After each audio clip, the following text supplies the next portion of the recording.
All right, and just checking to make sure I'm live here. There it goes. Okay, cool. So I'm gonna start. I'm gonna start off by sharing. But anyway, this is gonna be a live questions and answers. Do something a little different this time. This time I'm actually gonna be on Pal Talk simultaneously. So those that want to come and ask questions on voice chat, they can. And it's really easy to sign up for Pal Talk, and it's all free and stuff. So it's really cool. And just I'll add a new level, so you don't have to ask your question in text if you don't want to.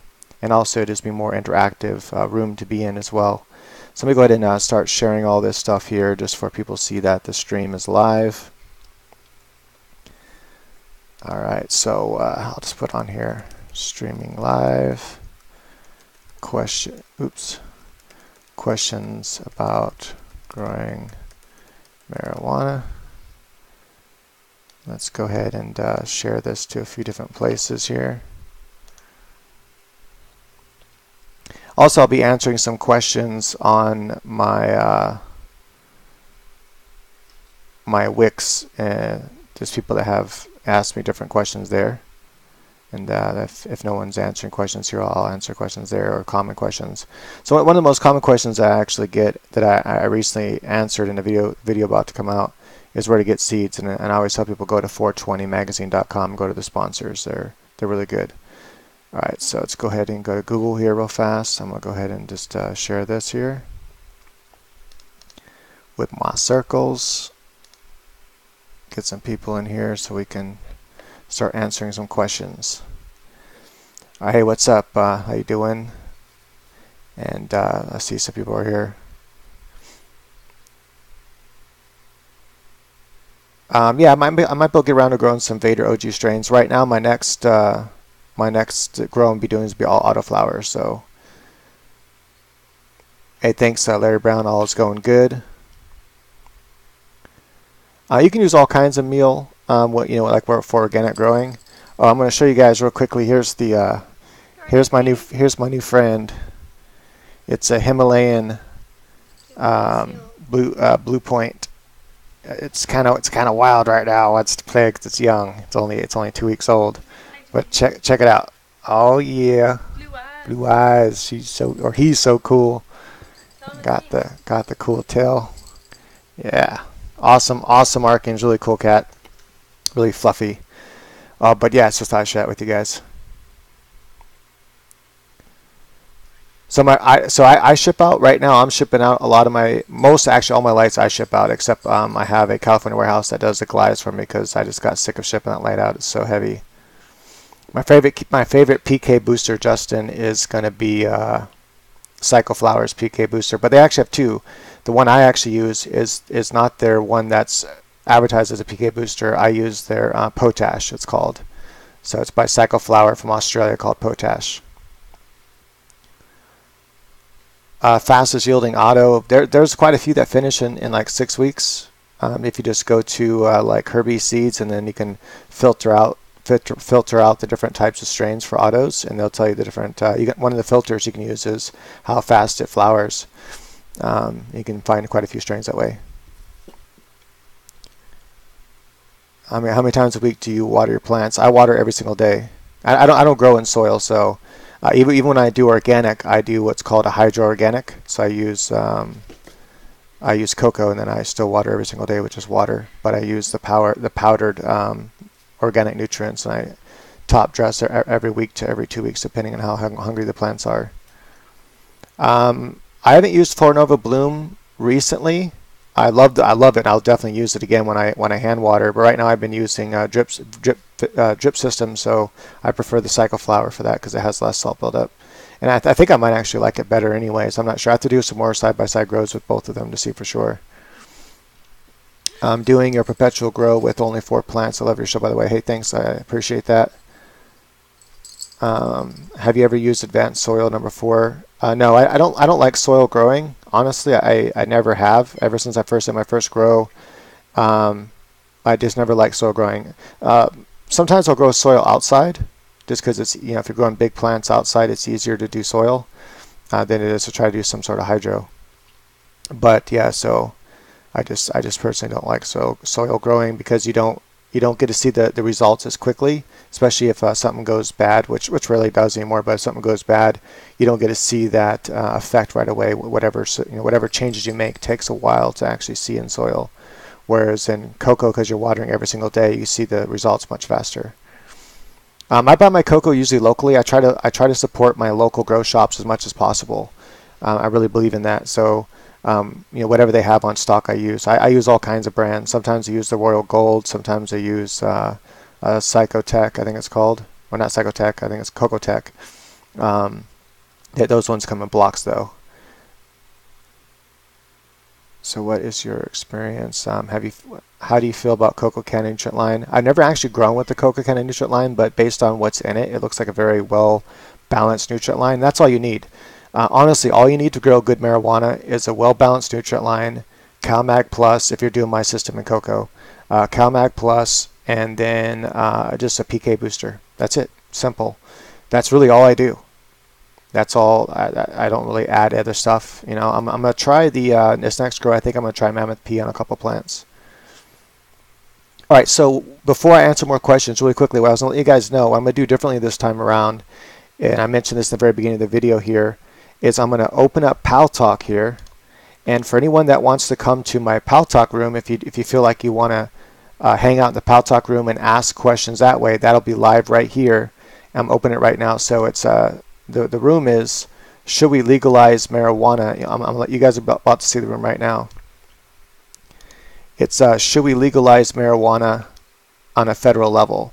Now, for those that are unfamiliar with Pal Talk, and what's really cool about this will allow us, if you want to, you can actually type in this room, and you can also ask questions on microphone in this room. So like right now, if I wanted to hold down the microphone, I can actually talk in the Pal Talk room. That makes my icons up, so I'm talking in that room right now. And so anyway, it's a cool way to ask questions to me on microphone if you want to do that, and I'll be able to hear you in my headset here. So that's that. So how do you do this? You just go to paltalk.com. You can either download the free application and use it that way, and if you do, to find my room, you just go to social issues. So I'm going to just show that really fast here. Sorry guys, for those that want to do this, it's really cool. So you go to view all rooms here, and then under the list right here, you want to go down to where it's going to say social issues. Actually, it's up here. So social issues and politics, you click on that, then click on human rights, and then when you click on human rights, you should see my room should be at the bottom here. Yeah, should we legalize marijuana at federal level? See, I'm the only one in there right now. I just opened it, and so you just click on that room, and that'll open up my room. If you don't want to download the application, you can also do it on paltalk.com. and then just sign up, and then you can actually access it that way. Unfortunately, it's kind of harder to find rooms that way, so if you do it that way, you're going to want to click on, I guess, search for the name of my room. Should we legalize marijuana at a federal level? Then the room should show up, and you can enter that way. You can also enter it on your phones, by the way, so you can go to paltalk.com and enter the room that way through your phone. All right, so that's out of the way. I'm going to go ahead and put it back to here for right now. I'll go back and forth, so if I hear someone in there ask a question, then I'll know that someone's in there trying to ask a question. I haven't used Remo nutrients personally. I think that I don't like using like overpriced nutrients when I know all nutrients are pretty much the same.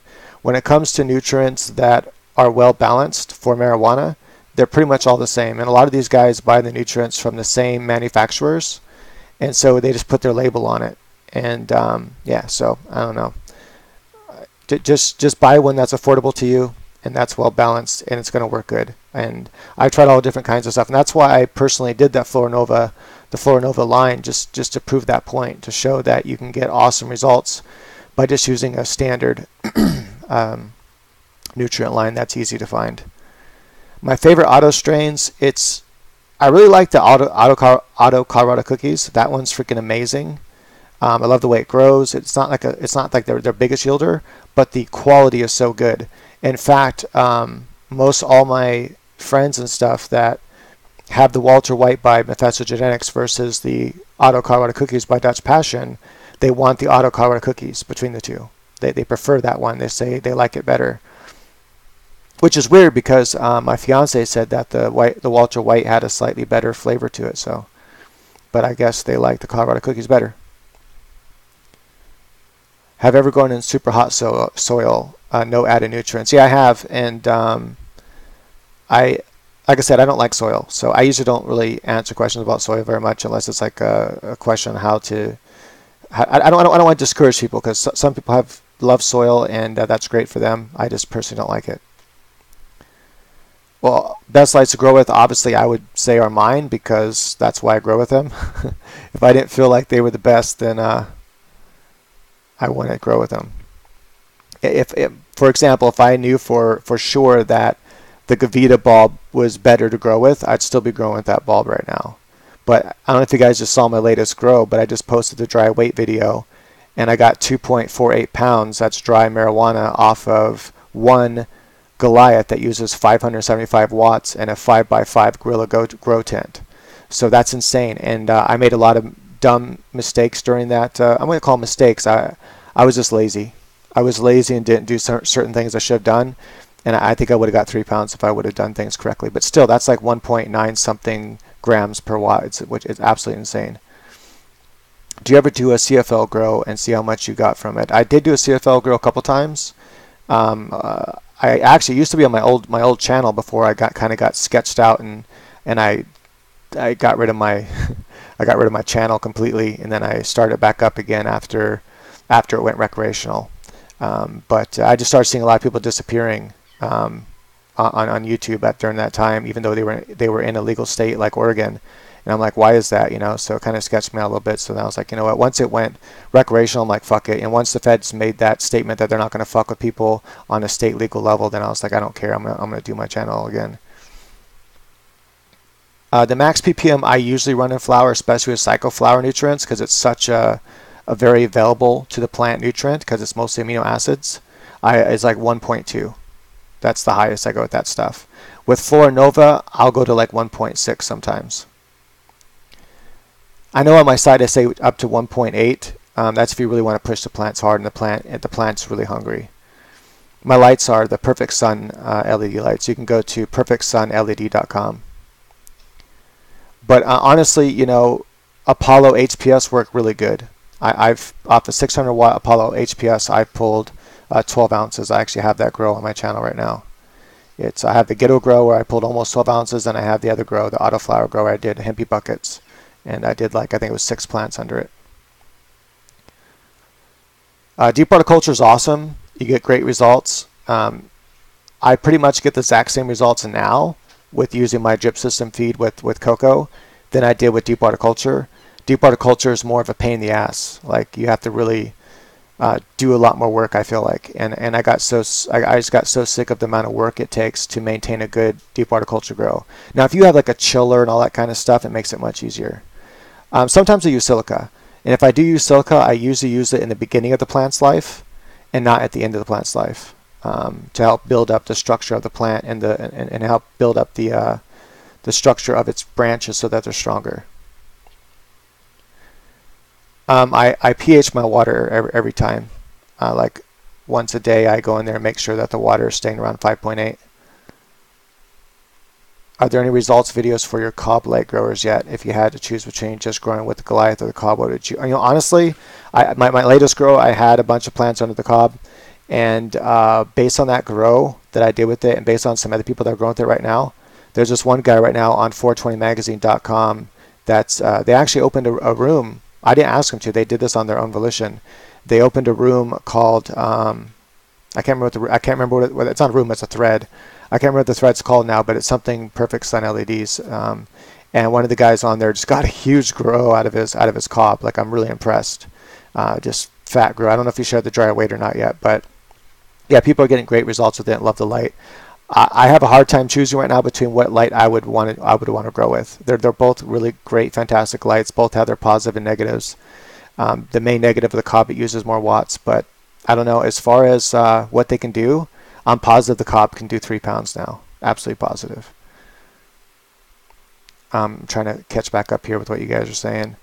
Yo, Neil, hey, what's up, Top Shelf Nug? What do you use to get rid of Menage fungus gnats? So I used to use sand, just straight sand from the Home Depot. But it's heavy. It makes your whole pot heavy. It makes it hard to gauge. Kind of like I water all the time, so I'm not worried about it. But it still makes your pots heavy, and it's kind of, if you need to move them around, it's kind of a pain in the ass. I put about 1 inch of sand on top, and the sand acts like a glass barrier, so the gnats can't get into and the larvae can't get out, so they die. It works great. Used it for a long time. Although recently someone told me about gnat nicks. I actually learned it from Chillin' Villain. Chillin' Villain is a dude on Instagram that's growing with my Perfect Sun cob right now with great results out of the UK. I guess I'm pushing my CPU to the max on this gaming machine. That makes no sense. All I'm doing is streaming and Pal Talk. I don't get it, but whatever.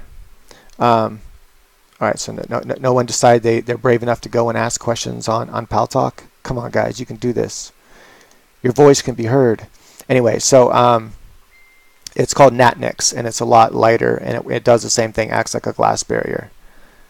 All right, so how do you keep your plant from becoming 6 feet tall and still producing short and fat nuggets? I imagine is what you're asking. So basically, a lot of it's strain dependent. A lot of it is your environment, all that kind of stuff. Environment's super important. So go to either growpotcheaply.com or to perfectsunled.com. Both links are in the description of every one of my videos on Grow Pot Cheaply here on YouTube. If you just go to that, either one of those sites, I have a free grow course there. In that grow course, actually I probably should look right there, huh? In that grow course, just check out the environmental importance. It's super important. It's a long video, but it is the most important thing you'll ever learn about growing marijuana. I'm a light dealer. I design my own lights and I sell my lights. So you would think I would say light is the most important thing for your grow. No, it's not. Anyone that tells you that is full of shit. The most important thing for your grow is your environment. So your temperature, your humidity, and your pH balance within your whatever medium it is you're growing in. That's the most important shit. If you don't have that right, I don't care what kind of light you're using, you're still going to get mediocre results. Then strain is really important when it comes to big fat nugs. So you want to get a strain that's known to have big fat buds on it, and then if you train it and everything and follow the environment and all that kind of stuff, then you're going to get good fat nuggets with a short plant. All right, sorry, I'm trying to go down here, catch up on questions here. Do clones root better in a hydroponic system? I would say yeah, because that's how I clone. I clone in Rockwell cubes and I water every day in a humidity dome. Now I think what you mean though is like some sort of spray system. I know people have a lot of good luck with spray systems. I seem to get much faster results using my system, so that's why I use it. And I teach how to do that in my course, which is free. And I don't ask you to sign up to anything. You don't have to give me your email, nothing. It's just you just go there and watch it. It's all free. All right, so there's only one ask. Yes, I was wondering, did you ever think about breeding your own strain? Because I know you know a lot about the strains. I have thought about it. I just don't right now have the time. I run 2 businesses. And actually, I run more than 2 businesses, but 2 main businesses I run right now. And I'm really busy with that, so I just don't have the time to breed. I barely have time to do grows for you guys, so that is to document them and everything. But once I get to the point where I feel like, hey, I'm retired and my businesses are on autopilot and I don't really have to work really anymore, at that point, I'm going to start messing around with breeding. Once I have time. That's all it comes down to. I really love my fighting passion thing, so, and anti-bullying, as you guys know, so that's something I'm really getting into right now, and started a whole channel for and everything. And if you guys haven't supported it yet, I get a lot of questions asking me, hey, what can I do to donate to you, or what can I do to help you out, since you've done so much for us. Right now, all I'm asking is just go to my fight channel. So click on Grow Pot Cheaply, my nickname right there. It takes you to the homepage. Don't do it right now, obviously it'll knock you off the live, but then it'll take you to the homepage, and then on the homepage, just go to my channel. You'll see my channels on the right hand side, and then on the channel, just click on the Street Fight Tips channel. Help support that, help stop bullying. Dude, I was bullied by older kids growing up, and it sucks. It's not a good feeling. And so it's good to help people learn how to build confidence and learn how to street fight so they don't feel like they need to get bullied. All right, so let me try to scroll down here some more and get some more questions answered. What would you do with an auto at 62 days that's 3.5 feet tall, 3.5 feet wide with no buds? Oh, that's that sounds like it's not auto flowering. That's what it sounds like. I never had one go 62 days, ever. The longest I've ever had one go was by Dutch Passion, and it was their, what's the name of that strain they do? I forget, starts with the M. I don't know why I'm not remembering the name of the strain right now, but it went like 48 days before it started flowering. Yeah, hydrogen peroxide will help kill the larva inside your soil for the fungus gnats. But honestly, you just put a barrier of sand or a barrier of gnat nicks on the top, and all those fungus gnats are going to die anyway, or all the larvae are going to die anyway because they're going to try to come up and out and they can't. They can't get out. I have a Goliath and it's awesome. Oh, sorry. This is something I feel very passionate about. This is actually a video right here. I was bullied. It just finished processing. Let's see here. I have a Goliath that is awesome. I would buy another Goliath over the cob. But have you grown with the cob yet? I've grown with both, and I have to tell you, for me, it's a hard decision to make with which one I'd want to do. Anyway, I'm going to go ahead and let the room catch back up here with the live chat. Let me see what it's looking like over here. Okay, everyone can see it. Cool. I'm going to have to just... Yeah, Mazar is the strain I was thinking of. Thank you. Yeah, Mazar went like 48 days before it started flying one time. Damn it, what the hell? That's not what I wanted to do. There we go. All right, so can you clone autoflowers? Yeah, you can clone autoflowers, but keep in mind, any plant that you clone is the same age as what you cloned it from. So that's the problem with autoflowers. They genetically flower, right, at a certain age. And so if they genetically flower, let's say at age 30, and you take a clone at age 20, it's going to flower. Your clone is going to flower in 10 days. So pretty much whenever you take a clone from an autoflower, it flowers almost immediately. So you get very little results out of a clone from an autoflower. What strain is the best? That's a hard question to answer. It all depends what you're looking for. Are you looking for a head high, a body high? Are you looking for flavor? That's a hard question to ask. You have to. It depends on what you're looking for. Walter White has great flavor by Mephisto Genetics. Colorado Cookies has good flavor and really nice headstone. Both of those have really nice headstones. Photoperiods, I think one of the best ones out there is Laughing Buddha. That's why I keep it around. Let me see here. I'm using gnat nicks, and gnats are playing in it, and it might be because my smart pot is elevated. Don't know. If you mean by smart pot the kind with all the holes on the side, then you have to do more than just gnat nicks. You have to right now it's probably too late to do, but before you actually grow in those pots, I recommend. Well, actually, you can't. No, there is something you can do right now. Take pantyhose, and so you have the gnat nicks on top. Take pantyhose, like a big pair of pantyhose, and stretch it over the pot itself, so it covers all those holes, so the gnats can't get through the holes. All right, trying to catch back up here, sorry. What par value do I recommend for veg and flower? So for veg, it doesn't take much par. You can probably get away with like 500 par and get nice fast vegging, and that's why I usually have my lights up much higher during veg. For flowering, I like to be right around 1100, 1200 with my spectrum. Even that sometimes is too intense for a lot of strains, so I only give them that kind of intensity toward the last 3 weeks of their life. Other than that, I'll raise it up to where I'm at about, with the Goliath and the Perfect Sun cob, where I'm raised up about 2 feet above the plant, so right around 1100 par in the center. Let's see here. What is it when your buds get rust red spots on leaves? It really depends. I mean, it can be a lot of different things. It can be that I'd have to see it to really diagnose it.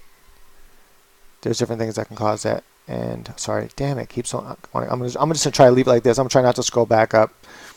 And so for those that didn't hear, you guys can go to paltalk.com, download the free Paltalk app, and then go to social issues, and then go to human rights, and then go to my room here called "Should We Legalize Marijuana on a Federal Level?" And I highly recommend going there if you want to ask questions. Oh, whoa, the cat just jumped up here. If you guys want to ask questions on voice, it makes things much easier than having to read you guys' questions and try to catch up. I no longer use molasses or any sort of sweeteners or sugars because I found over several blind studies that I've done personally that it makes no fucking difference. No one, like what I mean by blind study is I would do the exact same strain from clone, I'd grow them both out, and then I would one would be fed sugars, the other one wouldn't, and then have people smoke each one and see if they can tell the difference without them knowing which one's which. That's where the blind part comes in for the study, because they don't know which one's which, and they couldn't tell which one was fed sugar or not. So after enough of that, I was just like, whatever, it's a waste of time. Sometimes I do still flush, and then when I do flush, I like to do a flash flush, which means I pour about 5 gallons of just pure RO water through it, or just good pure water through it until it's all nice and flushed out, and then leave it under the light for like another 3 days, and I just feed it nothing but water every day after that, and that usually does the trick. But typically, if you're using something like cycloflower nutrients, which is mostly amino acids, you don't have to flush anyway, because I like to drop the amount of ppms I'm watering during the last week anyway, so that way they get like down to like 0.8 again, or even lower.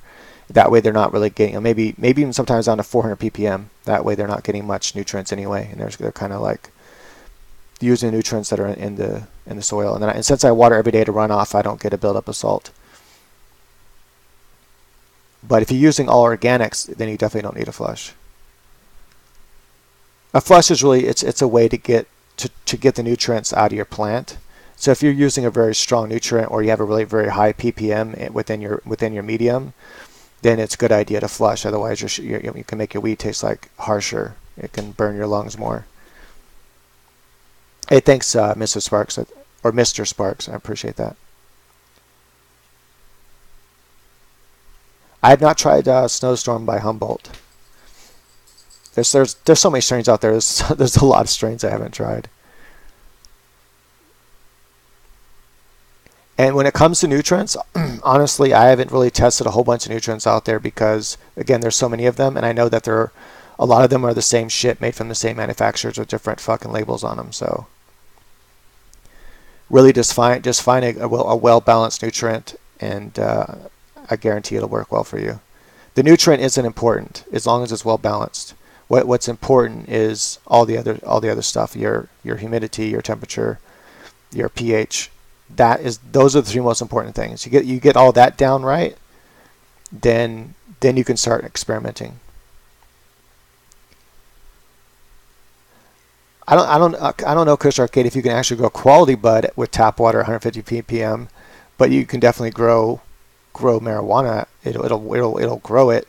It all depends on what's in the medium as well. I mean, if you're using like a soil, you have more of a chance of it working if there's already some nutrients in the soil. But if you're growing in cocoa, you'll probably see the plants get yellow very quickly. Doesn't mean they won't survive, but you're not going to get like a lot out of it, or very awesome stuff. In regards to autoflowers, or bloom boosters, are bloom boosters worth it? I think is what you meant. Yeah, they are. I use a PK booster. I think that's what you mean. But that's typically what a bloom booster is a PK booster. And I always use PK boosters. I've done that for years, and it does make a difference. Prior to using PK boosters, my buds wouldn't get as big nor as dense. Once I started using quality PK boosters, I noticed a great difference. And the one I use right now is by Cycloflower out of Australia, and it's called it's their Potash. The reason why I like the Potash over their typical bloom booster is I like the higher K than P. I like that ratio better. Most bloom boosters have a higher P than K, but I like it the other way around. I think it works better based on different grows and going back and forth and trying them. What seed bank has the best genetics? I mean, there's a lot of seed banks that have great genetics. Barney Farms has great genetics if you like photoperiods.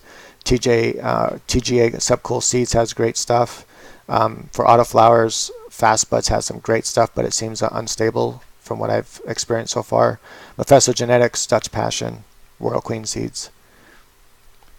All right, hold on real quick. It seems like there's some cool questions here. I want to answer them if I can.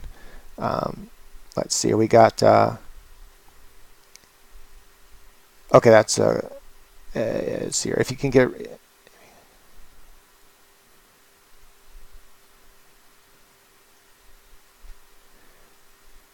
Yeah, I mean, I guess you can ask your water company like what's all in the water, but typically it's gonna be a lot of calcium and magnesium, and that might be enough to help the plant a little bit. But there's not going to be nitrogen in your water, so And if there is, it's not going to be very much. At least there shouldn't be very much nitrogen in your drinking water. I flush, when I do flush, I flush with the exact same pH 5.8 that I always do. Keep in mind, I'm talking about my grow system that's free on my websites. So I water every single day to run off in cocoa. Sometimes I use pure cocoa. Most of the time I use pure cocoa. Sometimes I'll cut it with like 30% of perlite just to save money. That's really all it does. So sometimes it makes where I can water more often, but if I want to go like on a 3-day vacation, sometimes it's a bad thing if my reservoir runs out. Pure cocoa allows it to the plants to last longer. And so if I miss a day or two without watering because the tank ran out, then they're going to still be alive when I get home. Whereas if I have the perlite in there, there's a chance they're all going to be dried up and dead, or at least on their way to dying. So someone says, if you're reading this, I just want to say I miss the good old days when we in our little group would all close doors, dress up as cows, and do epic YouTube pranks. Nice. I've grown with Mars Hydro LEDs, and they're okay. With their Mars 1200, the biggest yield I've ever gotten was just under 12 ounces. That's not very good for using 500 and like 30 watts. So I highly recommend a better light. Because I can get more out of a 600 watt HPS, and it uses around the same electricity. So, and then with my Goliath, it only uses just a tad bit more electricity, 575 watts, and I'm able to get Kitty. You got to calm down, weirdo. He's like meowing all the time right now. And we just got him last night, so that's why. But yeah, so with my Goliath, I got 2.48 pounds on this last grow that I just showed the dry weight of, and I'm gonna be. Oh, by the way, I'm gonna be showing you guys the time lapse of that grow too. I took some pictures and stuff while I was doing the grow, so I can do a time lapse. Well, it's not a true time lapse, but at least kind of like sort of like a time lapse.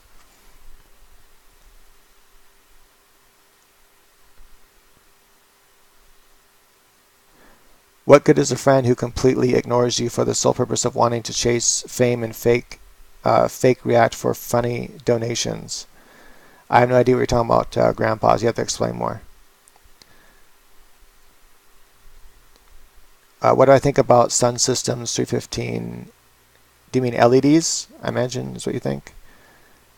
I think that most LEDs out there aren't very good, especially if they use all white light, because white light doesn't have the deep blues and deep reds, which are absolutely necessary for tight node spacing, for high density, for frost, and for big flowers.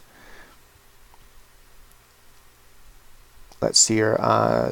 Someone asked, when do autos start to flower? It all depends. Every strain's different. I've had some that start to flower right away, like within 30 days, sometimes even 25 days. Some that don't start to flower until 48 days. So it also depends on how you grow them. I have a couple tricks. What are you doing, babe? I have a couple tricks that I use with autoflowers where I can make them last longer. That is, make them veg longer. And it's a trick that it's basically the trick is just adding more or using a grow nutrient longer than you normally would have. So even after it starts flowering, keep using it for a little bit and then switch to bloom. You'll notice that will give you a autoflowers that grow longer. Of course, you'll get bigger yields, but it will go longer than what it usually does. So you have a longer life cycle. What is the most you have yielded per plant on autos, and what method do you use? So the method I use is my system. Again, my free system I teach on my site. And you can check that out just by going to, again, perfectsunled.com or growpotcheap.com, or just click on the link in the description of any one of my videos, and I got both links to both channels there. And my biggest yielder was by, it was a auto critical by Royal Queen Seeds, and I got 2.8 something pounds off of it, which is insane, but that was a freak of nature, I think, and I don't know if it ever happened again. And then the second biggest one was the 4.8 ounces off the Northern Lights by Royal Queen Seeds. And then I got a bunch of other ones in, all in between. But I like taking strains that are typically lower yielding strains, and then showing that you can get higher yields out of them than what they claim. I did that with a lot of Mephistogenetics this time, kind of by accident actually, because I grew them in small pots even. I do not crossbreed. I don't do any breeding right now. I mean, I've done breeding, but it's just not something I have time for right now. Cat, you're crazy. Calm down.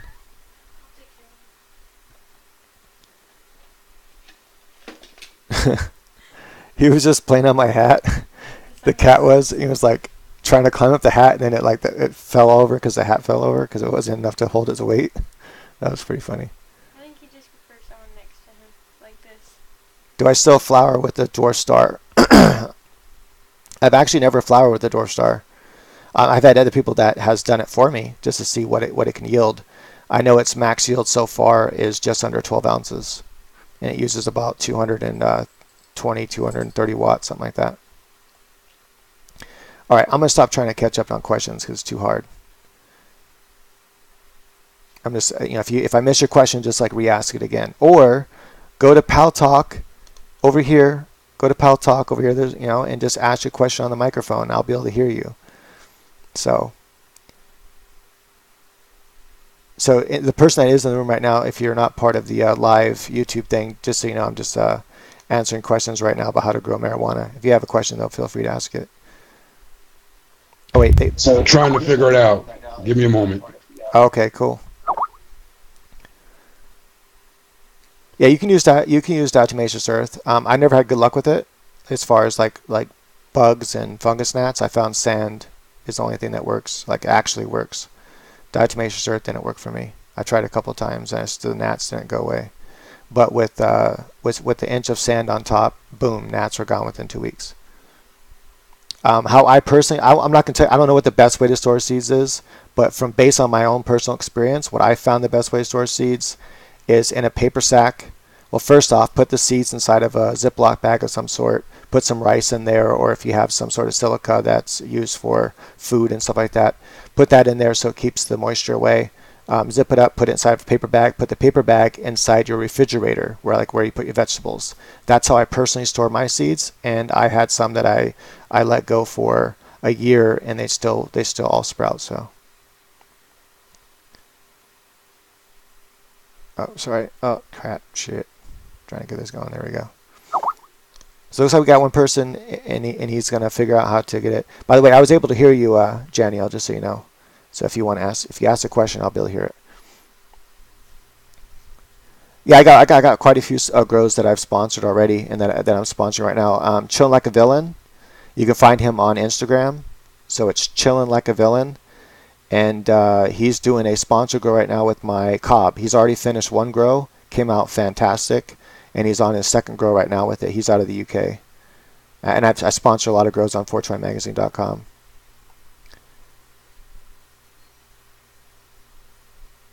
Let's see here. What good or should play and flower YouTubers? What's up, man? How do you store your seeds? I just answered that. Spider mite control. What I like to use for spider mite is if you can get it, is called floramite. Now I use floramite only when they're in veg, because you don't want this stuff. It can make people sick. So only use it when they're in veg. That will wipe them out. So you hit them with floramite once per directions. Don't do more than what the directions say. It's like, I think 2 milliliters per gallon or something like that, like very little. And it's a white, and it's very expensive, but you can sometimes find it at a local dealer, like a local hydro shop that might have it in gallons, and they sell it in little vials for cheaper. Hit them with that, and then 3 days later hit them with it again, and that usually will get rid of them. If the plant's small enough to just dunk it, then make like a bucket full and then just dunk it inside, dunk it like that, and then 3 days later dunk it again, and then fuckers are dead. Make sure to spray everything else around. Make sure to spray your whole entire yard with some type of the type of bug spray you can hook up to your hose. Make sure it says spider mites is one of the things. Most of them kill spider mites, so I use like two or three different brands, and I'll spray my whole yard a couple times just to make sure that everything is dead around my yard. But yeah, then during flower, if you happen to have spider mites, I recommend using like either just peroxide in water or milk in water, 5 parts to 1. So that would be 1 part milk, 5 parts water, and you spray that every 3 days, and that keeps the spider mites under control. Same thing with powdery mildew as well. What is the best solution to killing powdery mildew on a week 3 flowering auto. Do you flush out your cocoa before planting? All right, hold on, just real quick. I got a question here on Pal Talk. I'll go to answer that once they release it. I'm not sure if they know how to release the mic though. Sorry, just trying to get rid of this over here. Video I'm making. Hopefully this lets me talk in 2 places at once. If you can hear me, let me know. I don't personally flush my plants anymore because I use a very low salt nutrient line called Psycho Flower by well, actually it's a Psycho Flower. It's out of Australia. You can order on Amazon. And when I'm using that, I notice I don't have to flush, and it doesn't. It's mostly amino acids, so it doesn't leave any sort of residue. And also, I use a drip system, so I feed every day to run off, and I feed several times a day in pure cocoa. And when I do that, I notice I don't have to flush. But when I do flush, I do usually a flash flush. So I'll just water like 5 gallons of water through my medium, and then I'll just water every day after that for about 3 days with just water, and that's it. And then they're ready to chop down. They're good. All right, sorry about that. Back over here now. What is the best solution to killing powdery mildew on week 3 flowering outdoor plant? So if you're already flowering, you're not going to probably kill the powdery mildew. You can just control it, and I would control it with milk, like I said. So you can do again 1 part milk, 5 parts water. You can also try using some sort of organicide, which is going to be mostly a fish oil base. Sorry if I miss any of you guys' questions, feel free to ask them again. It's just too hard to keep trying to scroll back up and then keep up with the chat here. For those that don't know, on Pal Talk, I guess they can't hear me. Sorry if I missed it. I'm doing DWC, and some of the leaves are curled up on the edges. Why is that? Oops, wrong thing. Sorry about that. Hold on. So someone asked, just so you know, for just in case you guys aren't in the live chat, I'm doing a live stream on YouTube, so I'm just gonna let them know what the question was, just in case they can't hear you. Obviously, if they're not here, they can't hear you. But the question is, if you're in deep water culture, the edges of the leaves are curling up. You said, right? So there could be. I really have to see for sure. There could be a couple of reasons for that.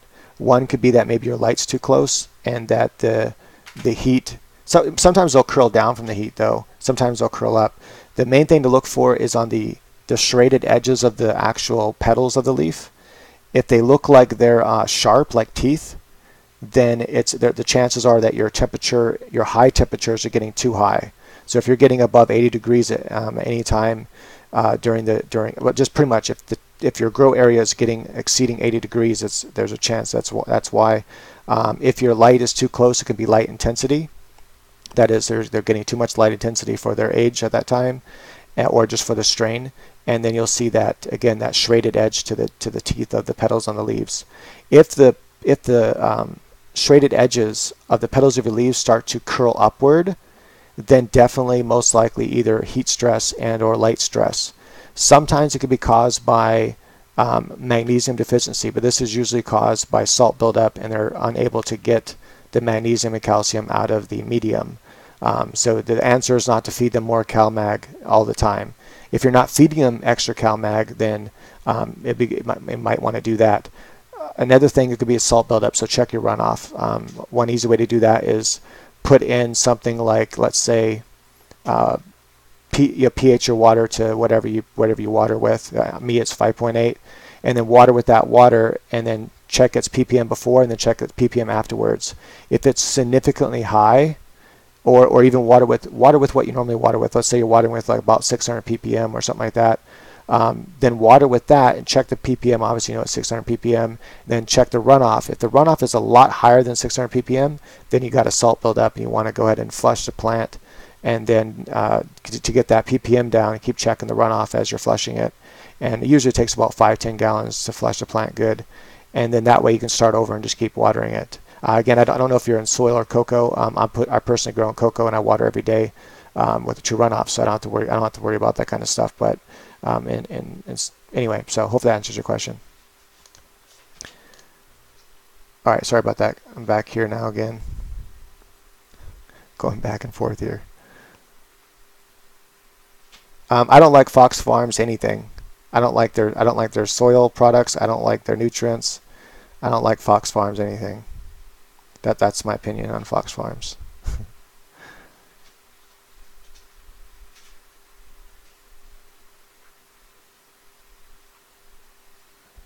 Oh, really? You guys, that's interesting. You guys can hear him through Paltalk? So it must be coming through my system or something. That's pretty cool.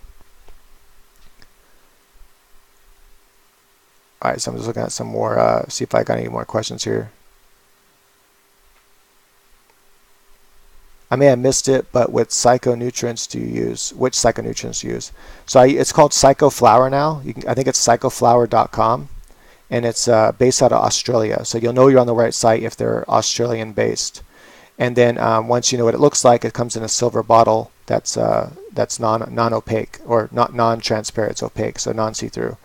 And then I use their A and B for grow, their A and B for bloom, and their potash as a PK booster.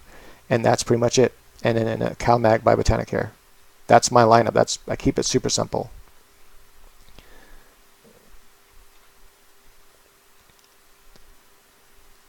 Thrips are a pain in the ass. I had them one time, and they were one of the worst things ever. And what I did is I used the sand. You can also use Nat Nix on top of your soil, and then keep spraying the undersides of your leaves with like soap water, and and keep put up a bunch of sticky shit, like those sticky pads that are yellow. They're attracted to that yellow, or just put a little. Now you want to do that in your grow area, never mind. But anyway, just a bunch of colorful ones, the yellow ones, the sticky pads, and just hang them everywhere. You want to catch as many of the flying adults as you can.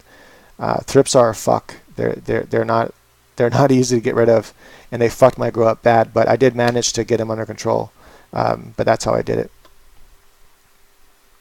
Can you mix soil and cocoa? You can. I just personally don't see the point.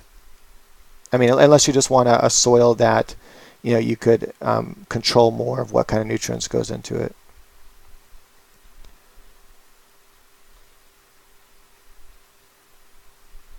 There's some soils you can actually water every day anyway.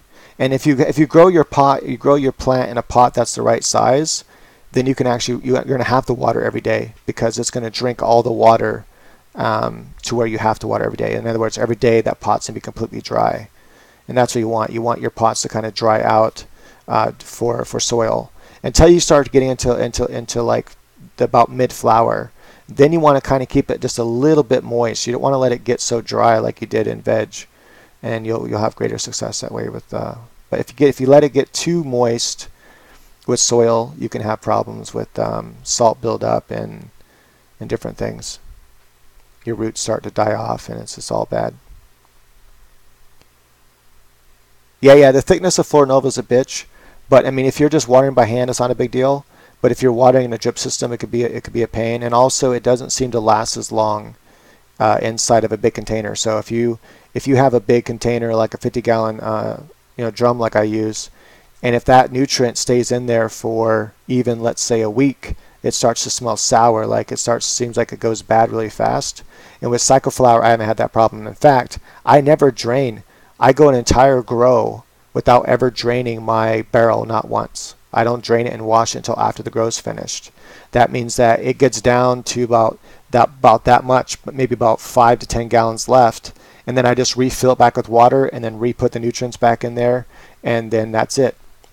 And so in other words, there's always some used stuff in there that goes the entire grow, and it never actually spoils. I can't do that with Flora Nova on a drip system, so that's why I found something different. If Flora Nova would have kept working for me, I would have kept using it, but with the drip system and the barrel, it just doesn't seem to work good.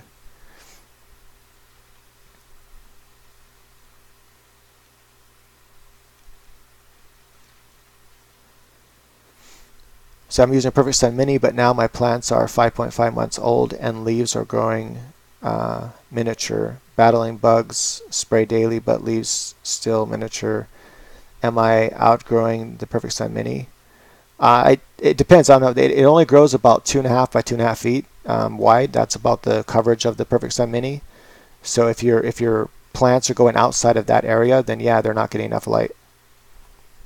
But bugs can be a big pain in the butt, and they can cause all kinds of problems. So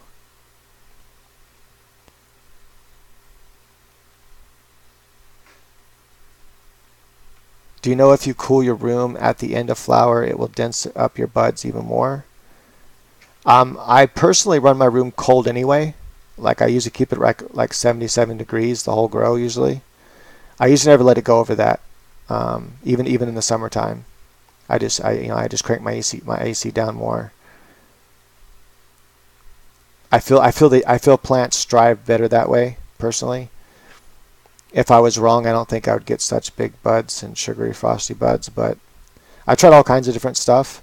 One thing I've tried is to allow the temperatures to drop really a lot lower than usual especially because it's already winter time. And so I'll just kind of let the temperatures drop a lot more during like the last 3 weeks. I didn't really notice a difference in density doing that, but I did notice that I got more purpling, which was kind of cool.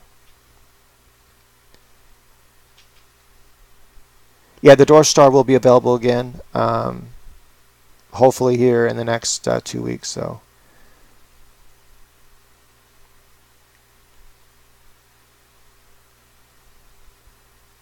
So letting your plants bloom naturally outdoors. They could, if they have any sort of purple tendency, and you live in an area where it starts getting colder toward the end of harvest time, then yeah, you'll start seeing more purple in the plant. I don't think it's going to necessarily affect your frostiness. That comes down to, in my opinion, it comes down to using a balanced nutrient, having your environment well done, and then so if you keep your plants with enough airflow and stuff outdoors, then you should get and the strain too. Strain is a big thing when it comes to how frosty your nugs get. I think most companies sell snake oil. Like majority of the stuff they offer in their lineup is not necessary. So for example, Psycho Flower has all kinds of shit you can use. And if you look at their feeding charts, they're like, oh, use this product and that product. All I do is when I use anybody's product, I use their grow and their bloom. I use Botanicare's CalMag Plus, and then I'll use a PK booster, and I usually use one that leans towards potassium. So in this case, Potash by Psychoflower. That's all I use. That's all you need. I am going to try this Mammoth P just to see if it makes a difference. I know that beneficial bacteria can make a difference, and I've seen it. So that's why I like growing organically. And usually, if I grow outdoors, it's organically.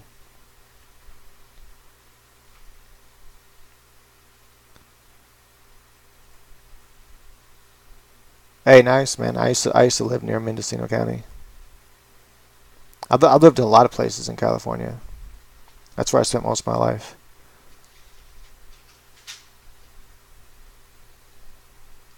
So you got some Florinova Grow and Bloom tomato seeds. If you're going to use my system with cocoa, I highly recommend. It's really not a recommendation. It's pretty much a mandatory. Use CalMag Plus by Botanicare, or just use some sort of CalMag. And then a PK booster is highly recommended as well. If you want some nice big dense flowers, PK boosters make a big difference in that. Can I grow in goat shit? Sure. You can put goat shit in your. If you mean pure goat shit, no, I don't think it'll work too well. But if you want to put goat shit in your soil, it could work. I mean, people growing bat shit and cow shit and all kinds of shit.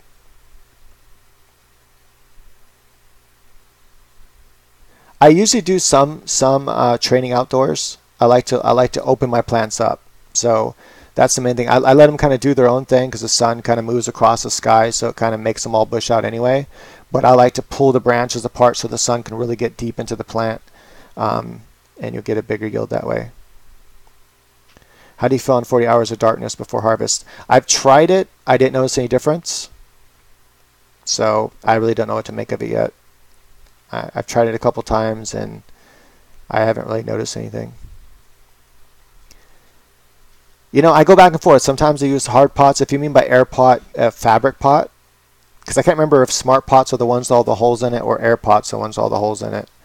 If you mean the ones with all the holes in it, I like them. They work good, but they don't work better than air pots. They work the same. and they're kind of more of a pain in the ass to use. So you have to put like pantyhose over them or something so that the gnats can't get into the holes, or any sort of bugs can't get into the holes. So I recommend just taking a large pantyhose and stretching them over those pots if you use those. If you mean fabric pots, I love fabric pots, and I don't know if I like fabric pots better. I know they seem to get bigger yields though, so better root system. What are your thoughts on the gas lantern technique on flowering 1113 for sativas? You know, honestly, I've messed around with different types of lighting. You know, in the beginning, I think a lot of beginners do that, and then you don't really see much of a difference, and so you usually give up and stop doing it. I think one mistake people make is that they haven't grown that long enough to get a system down. So that is a basic system using A and B, or grow and bloom, and then CalMag and a PK booster, and that's it, nothing else. Don't add any other thing to it. That's all you need. That's all I grow with. Over the years, I've learned that's all you need. All the other shit doesn't do anything. Terpinator, all that shit's fucking just crap, waste of money. But what I've noticed is that people don't get the basics down first. That is, get their environment down. You know, just use the basics as far as nutrients go. And if you can't use that and turn out some big fat buds that are nice and full of frost, then don't do any sort of experimentation. Once you got that down, then try to experiment with your lighting. You know, to see if because how do you know if it's a different like I'll give an example. I've seen this a lot on 420 magazine. New grower, he's on his third grow. His third grow, he goes, you know what? I'm gonna try changing my lighting to 1113, and then he gets better results. He thinks it's because of the 1113 lighting. I'm like, this was your third grow, right? How do you know it wasn't because it was your third grow?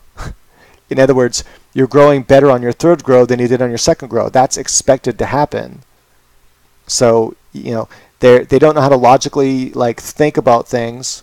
I don't know if they don't know how to. They just choose not to use logic, and the odds are, it's most likely your third grow was better because it was your third grow and not your second. Your third grow should be better than your second. But they blame it on the light, so they blame it on Terpinator because that was the first time they used it. If they get their grow down first and then start experimenting, grow for a year or two, get it down, get your environment down, then start experimenting, then you'll notice that nothing really happens. You change your lighting and it's like, I didn't really see anything, you know? So, I don't know. That's what I recommend. Oh, I'm Neil, by the way, the host of the show. That be my name. I think most LED grow lights out there suck ass. That's why I designed my own. So, and I'll put mine up against anybody's, watt for watt, and we'll see who has a higher average par value. The only drawback for foxtailing, you know, honestly, like, if like sometimes when my buds foxtail, my foxtails are dense as fuck. Like they're like little miniature nugs, and they're frosty and they're super smokable and they're strong. And I don't mind if they kind of star out. I call it starring out, like when the bud kind of just stars out a little bit. I don't mind that so much. But you know, some strains, they really like separate into these long, thinner buds. I don't like strains like that. I just don't like that structure, and that's often a sativa more dominant structure that does that, or a sativa dominant strain that does that. That's how sativa tends to grow in the wild.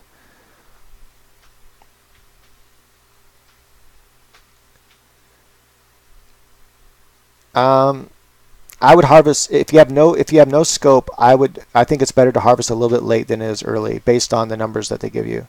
That's what I recommend.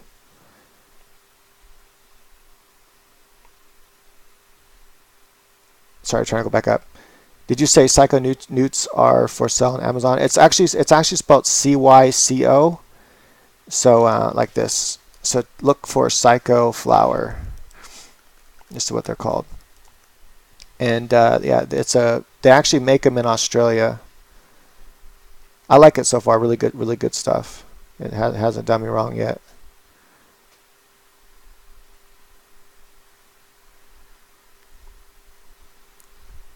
I'm gonna check on the All right, so Keith's still in the room. Hey, that's cool, man. I wonder if you can hear me, Keith. Can you hear me like when I talk on the mic? Do you hear me double time?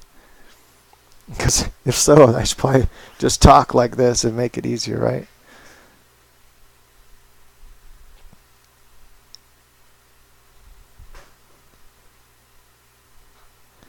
Yeah, I think that Psychoflower is better than Kogos personally. Kogos, the first thing I noticed about Kogos, my very first grow, is it wasn't a super balanced nutrient. He claims it is, and I argued with that dude like for like 2 hours on the phone, man. The guy is he's just just hard-headed. He's like, trust me, it's got everything it needs in it. I'm like, it does have everything it needs for cocoa, I'm telling you. And so I had to change I had to basically balance out the nutrient to grow with it. And I still have that on my website. So on growpotcheaply.com, under my feeding charts, I still have the Kogos feeding chart that I personally used that got me the best results out of it. But he's like, oh, you don't need all that shit in there, man. I'm like, whatever. You can say what you want, but I know plants, and I know when it fucking needs something. And so, yeah, I don't know. I think I kind of pissed him off, but whatever. I don't really care. You know, he's hard-headed, so fuck the guy.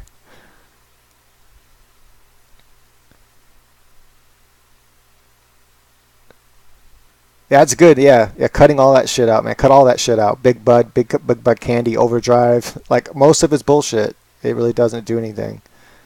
I recommend everyone cut that shit out. I can't stand these people, these companies, man. They try to rip us off. You know, they try to rip off the grow community. They try to take advantage of us. Like, oh, I'm gonna tell them that this does that and like this and like what's in it exactly? What's the exact nutrient? They don't want to tell you that. Like, what's the exact ingredients? Oh, that's secret.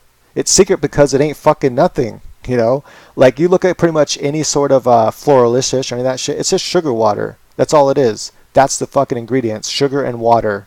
Sometimes some sort of dye to make it look a certain color. Maybe a citric acid or some sort of acid to keep it on the shelf longer, and that's it. That's all it is. And they're like, oh, I'm gonna sell it to you for fucking, you know, $30 a fucking little bottle. Like, you're out of your fucking mind. You're selling me sugar water for $30 a bottle. I'd have punched you in the fucking face for that shit. Fucking bastards. And LED companies are the same way. They're the same way. Fucking dicks. Charging way too much for shit. I know exactly where it fucking gets made. I've been to the place where they're fucking made.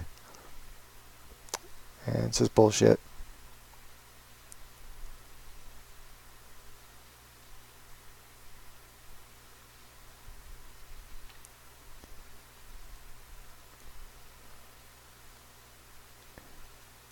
Well, I mean, I use organic too, but the thing is, you still need a well-balanced nutrient.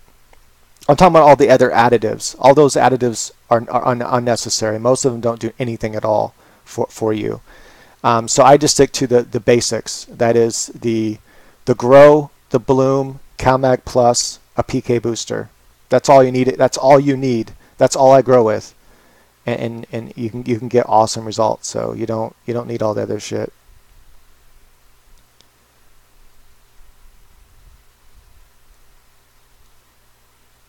Yeah, T-Mac, totally agree with you, man.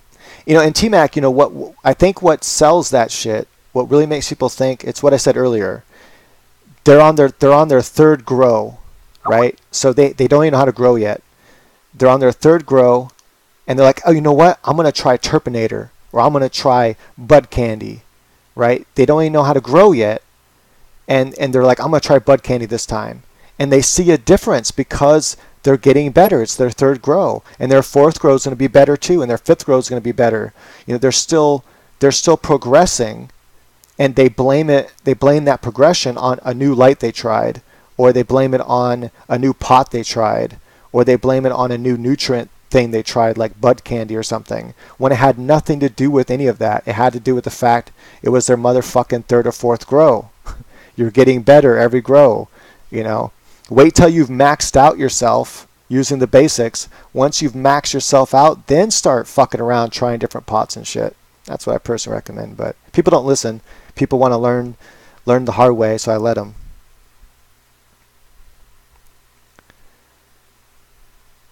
the plus and minuses of auto flowering.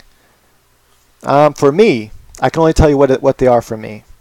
The pluses for auto flowering for me are I can turn around plants very quickly.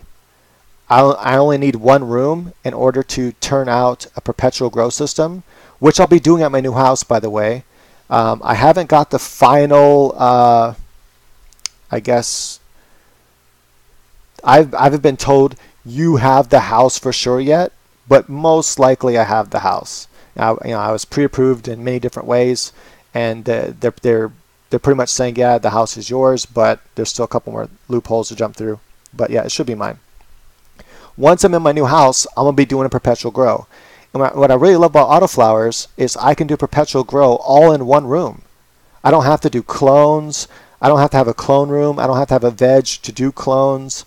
All I have to do is from seed with a good reputable company like Dutch Passion, and I can turn out, all in one room, all in one lighting.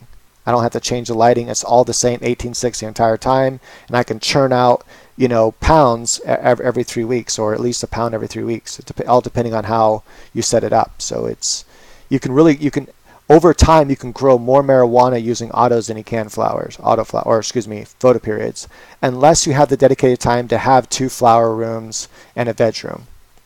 But that's a lot of room to have and a lot of work. And then the other thing about autos that I like is they're a challenge. I like that challenge. It's not a challenge to grow a big photo plant. I can take a photo plant, put it in a big ass fucking pot, veg the shit out of it until it's huge, and then flower it till it's even huger, and get a big old huge fucking plant. That's not hard to do. It's easy. But with an autoflower, they're so temperamental. Everything has to go good.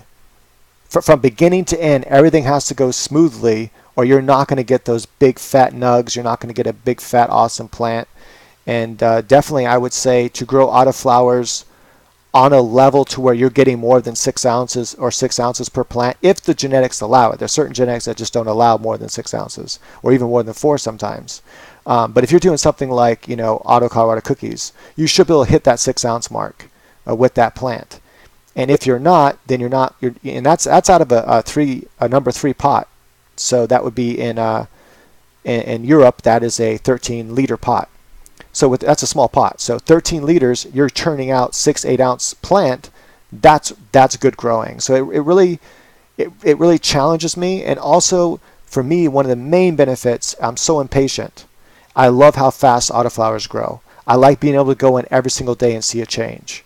And then like bam, they're flowering, and bam, they're already like changing in flowers every day. Like their flower structure is changing. It's like crazy how fast they change, and being able to see that, I love that.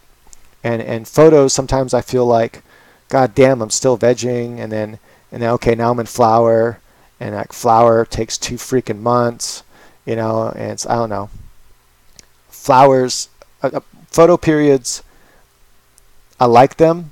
But sometimes I hate growing them because I'm just very impatient. So that's probably the main thing I like about photos, autos, is that they grow much faster. Yeah, TGA seeds are good. There's no doubt about it. They have some really good strains. The only thing I don't like about TGA seeds is that they don't have feminine seeds. I don't like growing males. I don't like having to grow a bunch of seeds out and then kill all the males and find the females that I like. I just don't like doing all that because I don't like the whole cloning process. It's just not something I like doing. When I do grow photos, I like just feminized seeds. I just do one grow, I'm done with it, and then back to autoflowers. Or I'll do autos and photos in 2 different tints or something like I did last time. So that's the only thing I don't like about TJ seeds. I wish they would put out some feminized seeds. I can always feminize them myself. It's not that hard, but that's still time I have to use, and I don't have a lot of time.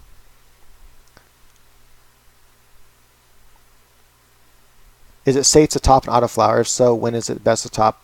It is safe. You can do it. I don't think you'll get as big of a yield by topping an autoflower as you would from just bending it over. You're going to get the same results. But if you absolutely want to top an autoflower, just to say, hey, I've done it, and try it, I would do it after you have about 4 nodes, and then cut that top node off, the 4th node off. That way you have some nice branches to work with. And obviously it's still going to be in veg when you do that. That's what I would personally recommend. But over topping, I recommend to just take the top of the plant and bend it over. So let's say this is the pot and that's the plant sticking up. Just bend it over like that till it's touching the top is touching the edge of your pot. All those other branches are going to grow up and bush out. And then as they grow up, tie those down. And do that a couple times, and I got a big old fucking bushy plant, never having to top it, never having to stress it out like that.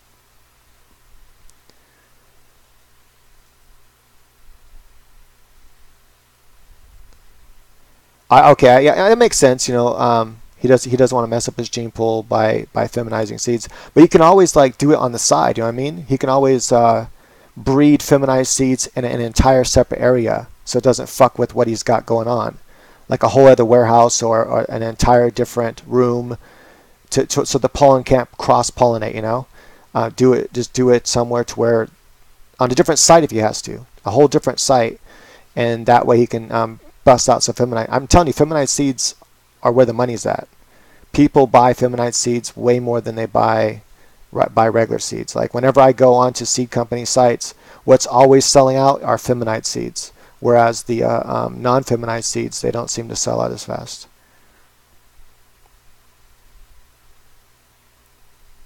And I've heard that Goliath grower that there is a way to tell the difference, but I've actually tested that theory, and it doesn't always work. So I don't know if I believe it. Either that or maybe I wasn't able to tell by looking at it with a loop whether it was male or female. But I've heard it. I just when I tried it myself, I had some that were actually not what they were supposed to be. So I usually do potash 3 times in the grow, sometimes more.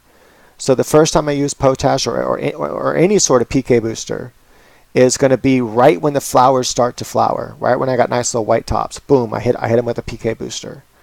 I hit them with a PK booster again when the when the nugs start to kind of nug up, when they actually start to kind of look like a nug. You know what I mean? When all the little parts start to kind of fit together like a nug. And that is, all the little nugs start to form one big nug. I'll hit them with PK again. And then I'll hit them with PK again one more time about 3 weeks before they're finished. And that's usually about that. Those are the 3 most important times, at least. Sometimes I'll hit them more. Sometimes I'll just throw a little bit of PK in throughout the whole fucking grow, at least the whole flower process. Once they start flowering, I'll just hit them with a little bit of PK the entire time. But those are the 3 times I hit them with extra PK. Everything's wrong with Miracle Grow. It's not balanced for marijuana, and it's really hot. And if you grow with it, it's really hard to flush out of your plant, and so you're gonna have marijuana that tastes like shit, and it's to be really harsh. You're gonna be like, you're gonna be dying and shit, thinking that the strain's fucked up or something when it's not. It's because you fucking grew with Miracle Grow. There's other cheap stuff you can grow with. Like if you want to just buy something from a store, Dr. Earth. It's all organic. It's powder. It's not that expensive. It's freaking awesome stuff. It grows awesome marijuana. Get their green bag, the 444 green bag, and get their flower grill bag for flowering. Awesome shit. You won't regret it.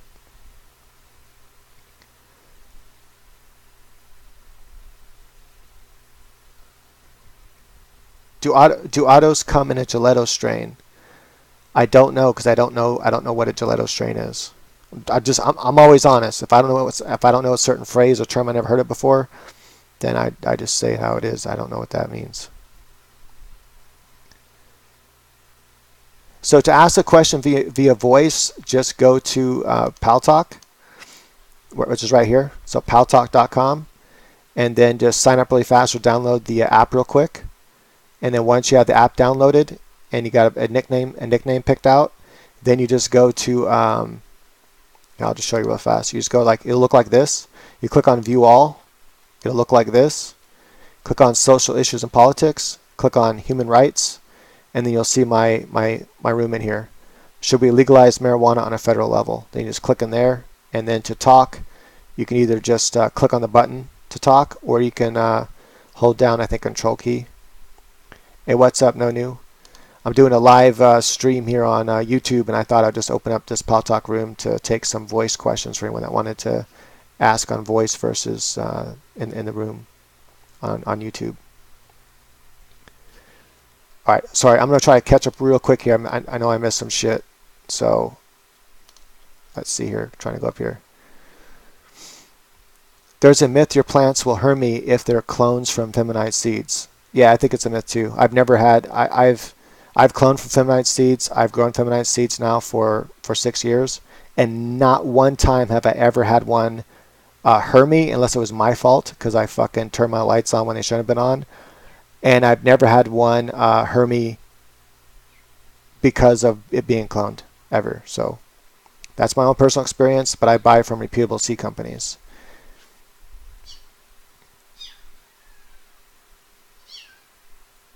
Can goat shit grow fire without any chemicals?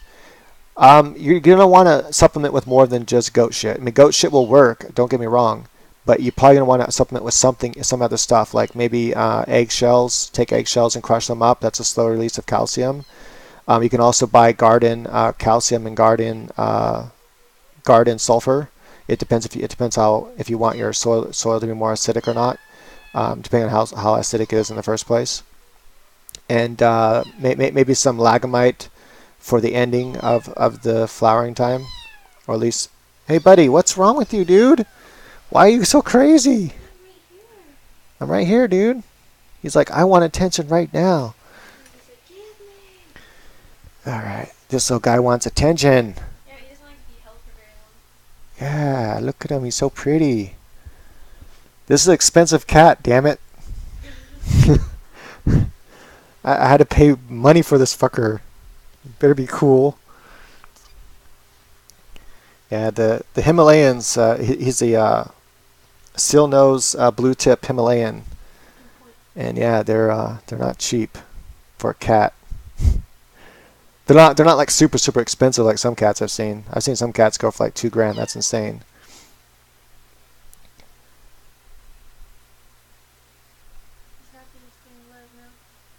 If you clone a bud or monster crop, there is a chance that they will herm and flower. It's happened to me before.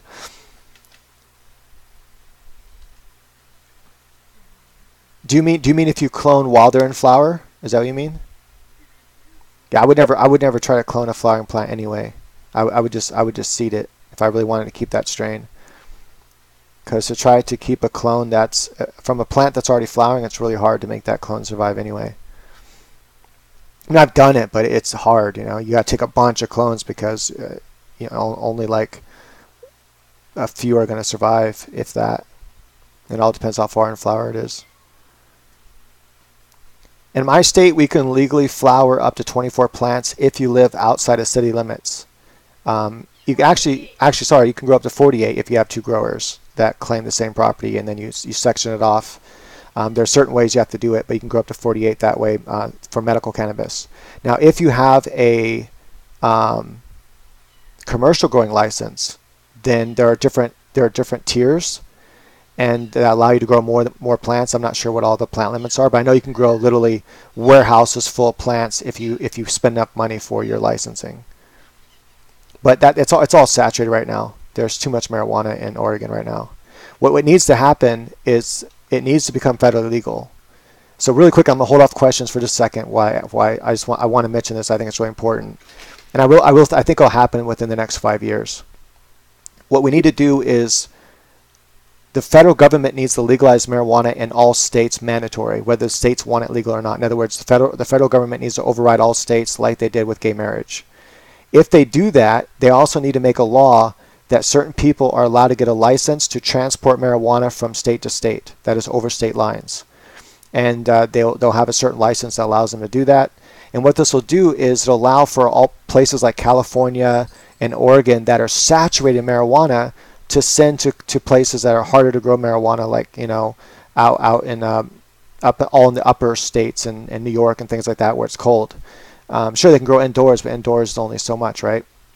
So anyway, that's what I think should happen, and I think it will happen. But yeah, so right now Oregon is saturated right now, so it's good because the price of marijuana is going way down.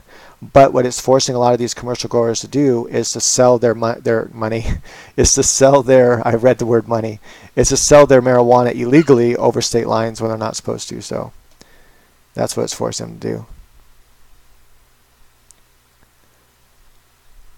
But yeah, okay. I'm gonna go back to questions now. How important is it to stick to a strict watering schedule on cocoa? That's a good question. So the question was, hold on, let me go to Pal Talk and make sure that everyone can hear me. Um, you're able to hear me anyway, even when I'm not on here, right? I just want to make sure that I can be heard. I can be heard even if I'm not on the microphone in Pal Talk.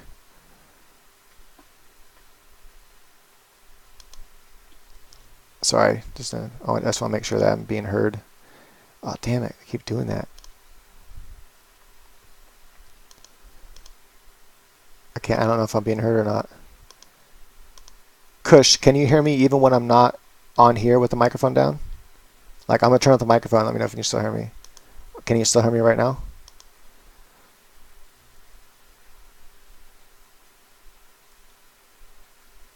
I can't tell. Oh, okay. You can hear me either way? Okay. Okay, that's cool. So, yeah, it's super important, I think. When I first started growing with cocoa, I treated cocoa like soil. And so I would kind of let it dry out a little bit. I wouldn't water every day. And then I started, doing a lot of research and stuff and seeing really good results where people were growing it by watering every day and sticking to that. And I was kind of scared at first, but like, you know what, fuck it. What's the worst thing that can happen? My plants will die, right? So I decided just to water every single day with nutrients, and and after I did that, I got awesome results. So as far as whether or not it's important to water on a... How important is it to stick to a strict watering schedule on cocoa? Oh, so you're not asking watering every day. You're asking like watering at exactly at 7 p.m. or something. Oh, so you're not asking watering every day. You're asking like watering at exactly at 7 p.m. or something. Yes. Okay, so honestly, I'm not. I can't say for sure how important it is, honestly, because I've done both and I haven't noticed any difference. So honestly, I'm not. I can't say for sure how important it is, honestly, because I actually don't smoke anymore. For a while there, I was smoking high CBD strains, but I don't smoke anymore. For a while there, I was. Hopefully, I answer your question, Kush. Basically, I haven't noticed any difference either way, whether I water at a specific time every day or not. In fact, whenever I water by hand, my schedule is always changing because of my sleep disorder. So I always water at different times when I water by hand. Sometimes I'll water at 7 at night, sometimes at 1 o'clock in the morning, sometimes when I wake up in the morning always different times, never at the same time. But when I'm on a drip system, I'm always watering at the same time because it's on a timer, and so the timer waters like 7 times a day. And then the last feeding, or the first feeding, sorry, is the one I water the most heavy so that I get runoff. All the other feedings are just to make sure that the cocoa stays moist throughout the day. And I haven't noticed any difference in quality or yields or anything really for drip system versus watering by hand at different times. Although maybe drip system gives slightly better yields just because it's consistent, because you're watering more often throughout the day. I stopped smoking because it fucks with my anxiety.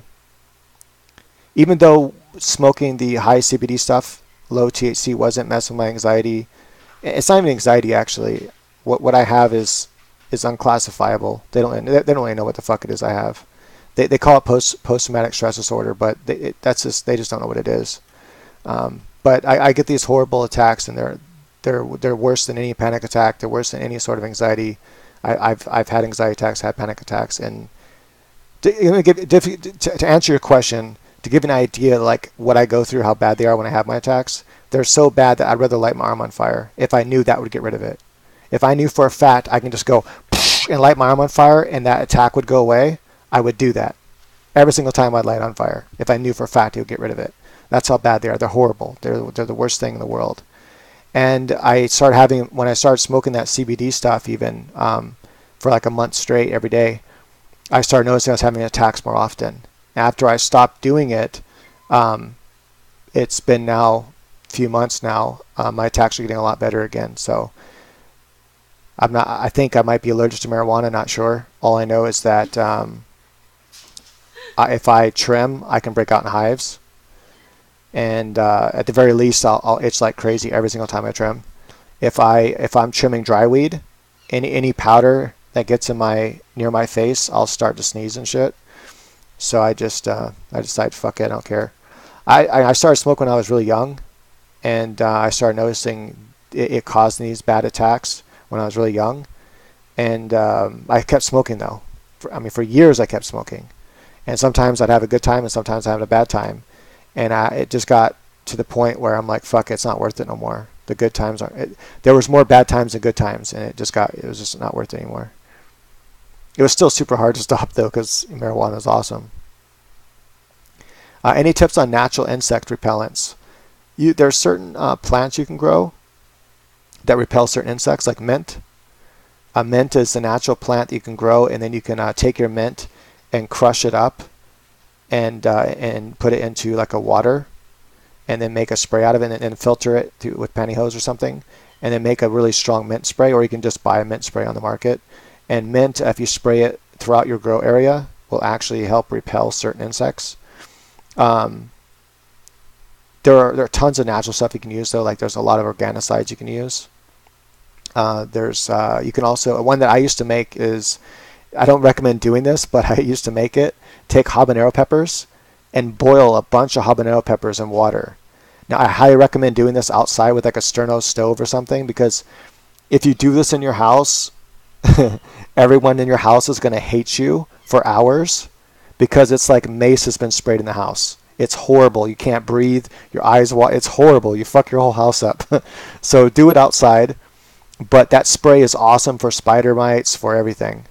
So add just a little bit of dish soap to that. Yeah, it's awesome stuff. And if you want to put in a super soaker and fuck somebody up because they're trying to break in your house, shoot them with that shit.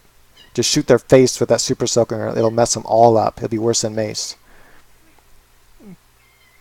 It's going to take all the fight out of them, and long enough for you to get away, or to do serious damage on them before they get up, or do serious damage on them before they don't get up. But yeah, anyway, that works really good. And then I would garlic. I would squish garlic, and I would put that in it as well. Like my mixture was basically, I think it's been a long. I haven't had bug problems in such a long time that I haven't had to use anything like that. But a mixture, I think it was garlic, the habanero peppers boiled, and onions, and I think I added cinnamon to it, and then a little bit of Dawn dish soap, and that was a good mixture. It worked pretty good, and it did no harm to the plants whatsoever. I can just spray the plants every day with it, and they were fine. Of course, if you spray buds with it, make sure to dip your buds in water afterwards when you're harvesting. That way, all that shit's not on the buds. You don't want people smoking habanero.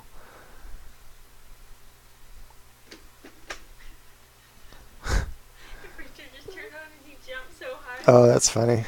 He turned it off. All right, so you're trying to get back to reading what you guys are saying. I'm using expensive nutrients and coco. Is it okay to water plain RO every time or every other time that I water?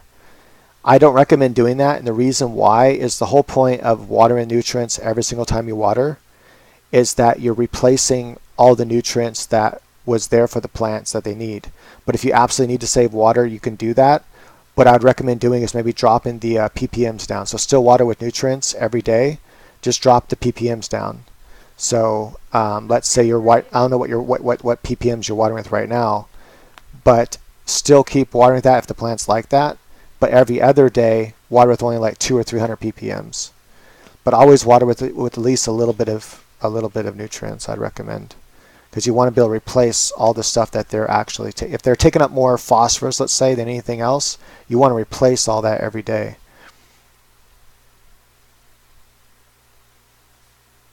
I was hoping that he would have had experience with them and answer the question. I'm not sure what question I missed, so Steve R., if you want to ask it again, hopefully I'll catch it this time. And coco, do you flush long enough to get yellow fade? No, I don't flush at all anymore. I used to. I used to do all that shit, but what I found is that you're not taking advantage of the most important part of flowering, where they get their most density, and they put on weight still. So people start flooding or flushing too quickly or too early, and what it does, sorry, my voice. And what it does is it makes it so that the plant doesn't get as dense as it would have, or as big. The buds don't get as big as they would have, because they stop feeding it when they still need food. They're still wanting food. If I do flush, I do so after they're completely finished, when their trichomes are done, when I have a good amount of amber trichomes, and then I do what's called a flash flush. So I put like 5 to 10 gallons of water through the plant, or if it's in a really big pot, then a lot. Basically, I water it until nothing but water is coming out, so it floods all the nutrients out of the cocoa. So there's no nutrients left in the cocoa. And then I water for water for like the next 3 days after that, and then they're done. Then I chop them down. Good CBD strains are hard to find, especially when it comes to autoflowers at the seed banks. They're getting more and more popular, though.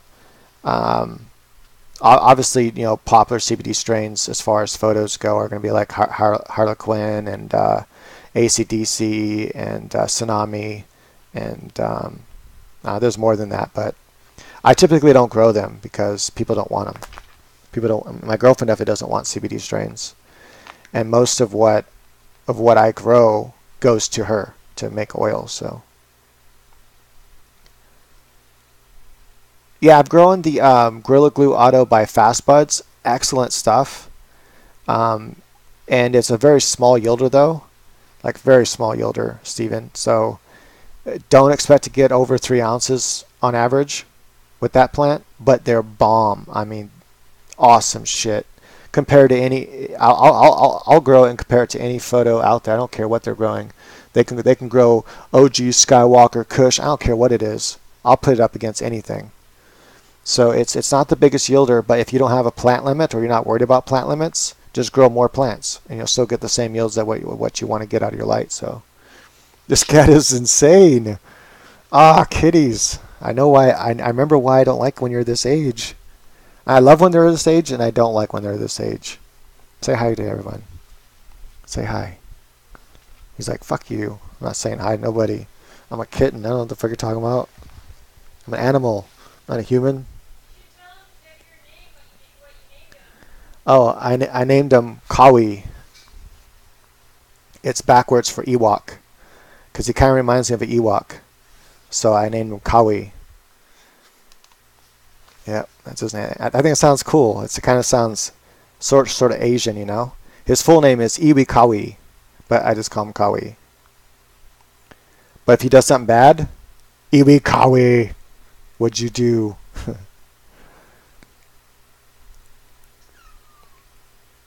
Yeah, it's a cool cat so far, but I'll have to see as its personality develops. It likes to meow a lot. Like, it wants so much attention.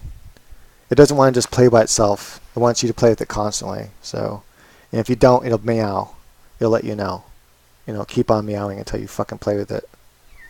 Like right now. Hear it? It's like, meow, fucking play with me.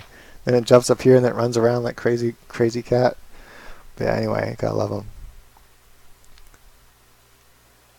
I've heard a lot of good stuff about the Girl Scout cookies by Fast Buds. I haven't personally grown it yet, but I've heard a lot of good stuff about it.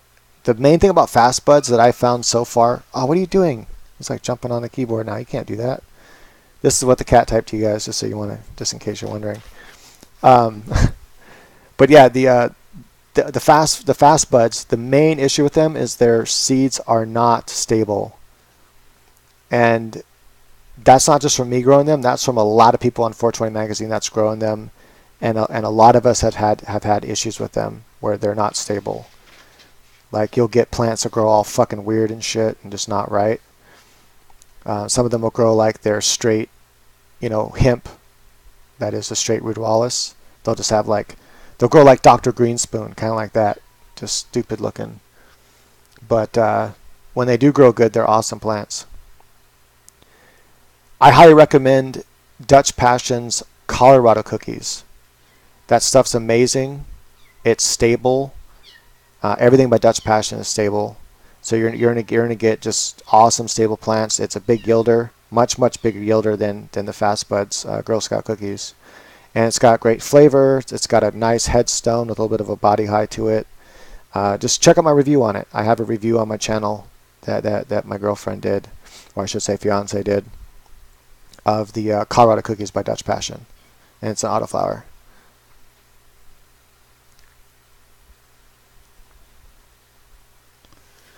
Yeah, they're very temperamental. You definitely want to make sure to keep your temperatures lower with the Fast Buds. So if you're used to normally growing at 78 degrees, I drop it down to like 76. It seems like that makes them do better.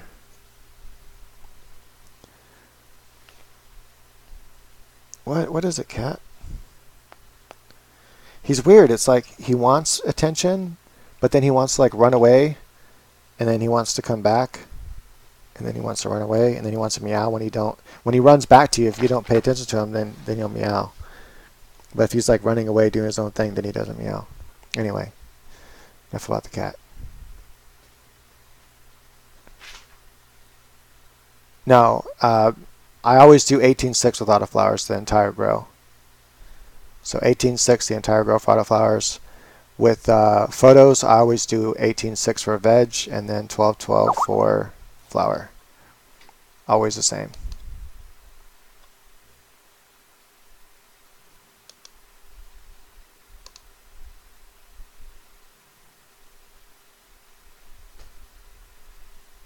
Yep, she's the quality control. Well, not just her solely, but yeah.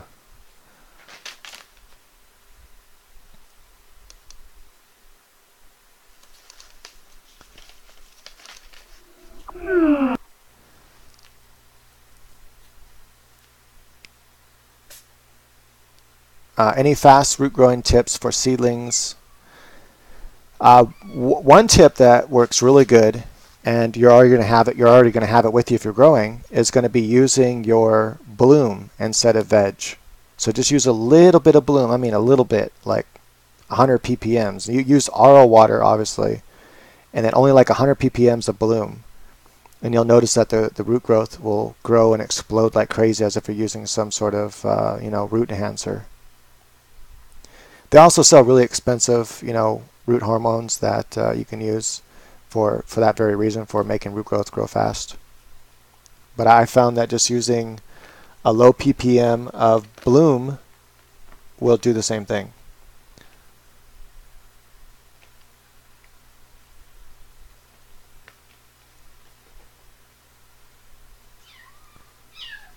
All right, dude. I'm trying to pay attention to you at the same time.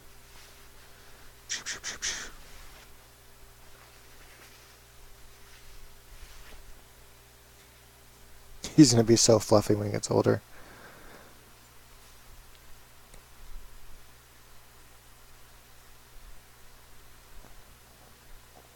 Yeah, the humidity can be an issue. If you have a problem, obviously, with the humidity going high, it can be expensive because dehumidifiers are expensive. You might even have to buy a commercial dehumidifier. What I did is I bought a really good size dehumidifier that comes with its own pump built into it, and then a 1/4 inch line that I can run out to my garden or out to my grass, wherever I want to run it to. That way I don't ever have to empty it, so it just empties itself out into my yard. That's awesome, so it's kind of like hands off. And that works really good for an 8x8 area when the plants are in full flower. But I live in a place where it doesn't get super humid. But even in the wintertime, when it gets humid, when it's raining all the time, it still does a great job and keeps my humidity where it wants to be. I can't remember how many gallons that does per day, but it was the biggest one I can find that wasn't commercial. And then I figured, it'd probably be cheaper for me just to buy 2 of those than it would be to buy a commercial one. So that's what I would do. And then if you're having a hard time keep your humidity up, that's a super easy, cheap way to do that. You can just take a couple towels or a big sheet, hang it up at the top of your room, and then dip it, have the bottom being dipped into a bucket or bowl of water. I would do a bucket of water, and then it'll siphon the water up, and then have a fan blowing on the sheet, and that's going to keep the humidity high. And once the plants are in flower, you should have no problem with humidity. if you're doing a closed system at least. If you're doing an open system, meaning you're pulling in fresh air and pulling out fresh air, then you might have a hard time keeping humidity up without using some really, really good humidifier.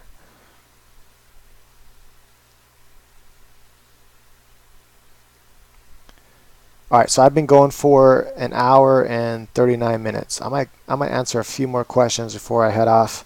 Hey, if you guys find my channel useful at all, my free grow course that I have on my websites, which you can just click on any of my videos in the description and find the links to those websites. And you don't have to sign up for anything. The courses are completely free. Just go there and you just watch them. If you find my tips on my channel at all helpful, you find these kinds of videos helpful at all, do me a favor. All I ask in return, if you want to give back, is just go help out my fight channel, and that's just my street fight channel for to stop bullies.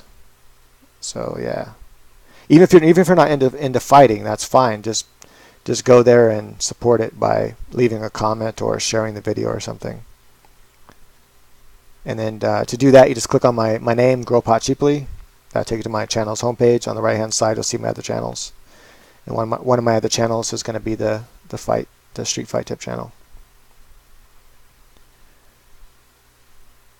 I water every day because I grow in cocoa, and cocoa works like a hydroponic system. The reason why that is even when cocoa is fully saturated, that is saturated as in you have a way for it to drain. You want a pot that has good drainage, and you want to make sure that it's not sitting in its own runoff. If you do that, that's not good. But if you have it elevated to where it's not sitting in its own runoff, and you water cocoa every single day, you can sit there and just water all day long. Actually, I don't recommend doing that, but you could. But even I water several times a day. Actually, when I'm on a drip feed system, I water 7 times a day. My drip system comes on 7 times a day for short spurts, and then one time it comes on for 30 seconds. That's where I get my runoff from. But if you do this, the cocoa retains like 30% oxygen, or I shouldn't say oxygen, 30% air. So that's crazy. It's just like rock wool. You could do the exact same thing in rock wool. You can water rock wool several times a day in a drip feed system and never overwater it. It's like impossible to overwater rock wool. Just like people think, what's the point of putting roots in direct water, deep water culture? Take a bucket and drop your roots right in water. Like, wouldn't that drown the roots? It doesn't if you have stones in there that are creating oxygen within the water. So as long as you're replenishing the oxygen in the water, the roots will not die. I'm not sure if you've ever seen a plant growing near a river, and almost all its roots are actually in the river. The reason why that it doesn't die, even though its roots are constantly in water, is because that water is moving water. So it always has oxygen in it. So that's what they're taking. They're taking the oxygen out of the water. And yeah, so you can grow in pure water as long as there's oxygen in there. A drip system definitely does help, but you know, I've gotten huge buds off of just watering by hand as well, and big yields by just watering by hand once a day. For example, that that photoperiod grow I just finished under the Goliath, that's all hand watered. We didn't, that wasn't under a drip system, and my fiance did most of that watering for me, because I'm like, dude, I'm so overwhelmed. I don't want to hand water every day. So she did almost all the watering that grow, and it was all hand watered once a day. That's it. So, and at different times, not at the same time not even at the same time every day. Like she always watered at different times. Sometimes it was at night, sometimes it was in the morning, sometimes it was in the afternoon, but just watered once a day by hand. And look at I got 2.48 pounds off of a 575 watt light. That's insane.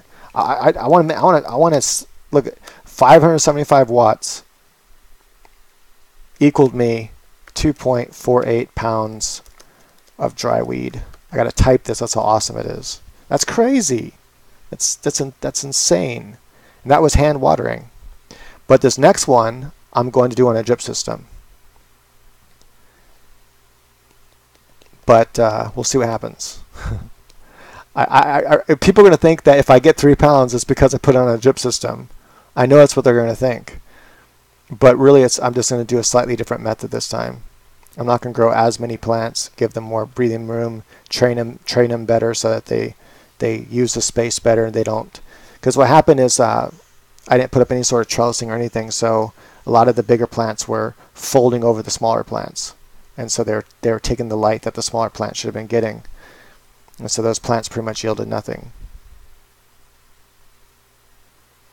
Timers for second increments, go to Amazon.com and then just type in a timer for seconds. I can't remember what I typed to find mine, but they're on there. They're pretty cheap. They're like 20 or 30 bucks. They're basically they look exactly the same as the minute timer, the digital minute timer that you find on Amazon. But what they did is they altered the chip in there, the programming. It's super easy. You can actually buy a minute timer, take it apart. There's a YouTube channel how to do this, and you can change it to a second timer to do seconds. But if you don't want to do all that, you can just buy the one on Amazon that does seconds. It comes in super handy for drip systems, especially if your drip system's like mine, just 1/4 inch tubing. I don't use any drip emitters. Mine's just straight 1/4 inch tubing. That's what I'm feeding my plants with, and it's just 1/4 inch tubing. That's it. I don't have several, just one on one part of the plant. But because my coco's constantly always saturated, it just keeps it saturated. It never dries out. My cocoa is never dry. It's always saturated. It's always dark brown. It never turns light brown on top ever, because I make sure of that by watering it 7 times a day. With the majority of the time, it's only being watered for like 7 seconds, and then one time, in the very beginning of the plant's day, it's watered for like 20 seconds. Of course, yeah. When I water every day with nutrients, I do about, with cycloflower, I don't go above 1.2. I'm usually, during flower, I'm at 1.1, sometimes 1.0. So between 1.0 and 1.2 EC. During veg, I'm at 0.8. I don't go above 0.8 during veg.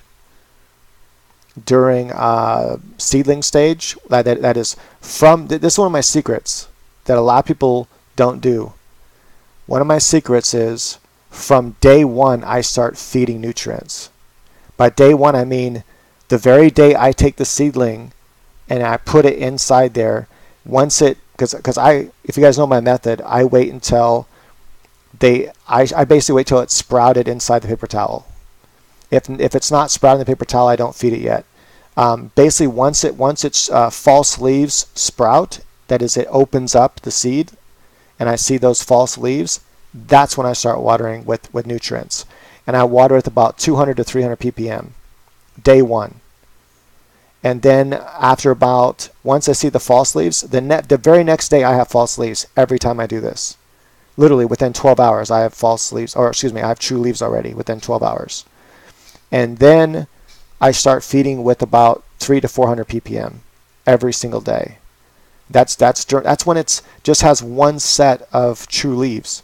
It's still a tiny little baby, and then once it's grown up and has like at least one node set, then I'll bump it up to 400 to 500 sometimes, or sometimes I'll just stay at 400 until they kind of like I can see, okay, they're ready for more. Then I'll bump it up to just 0.8.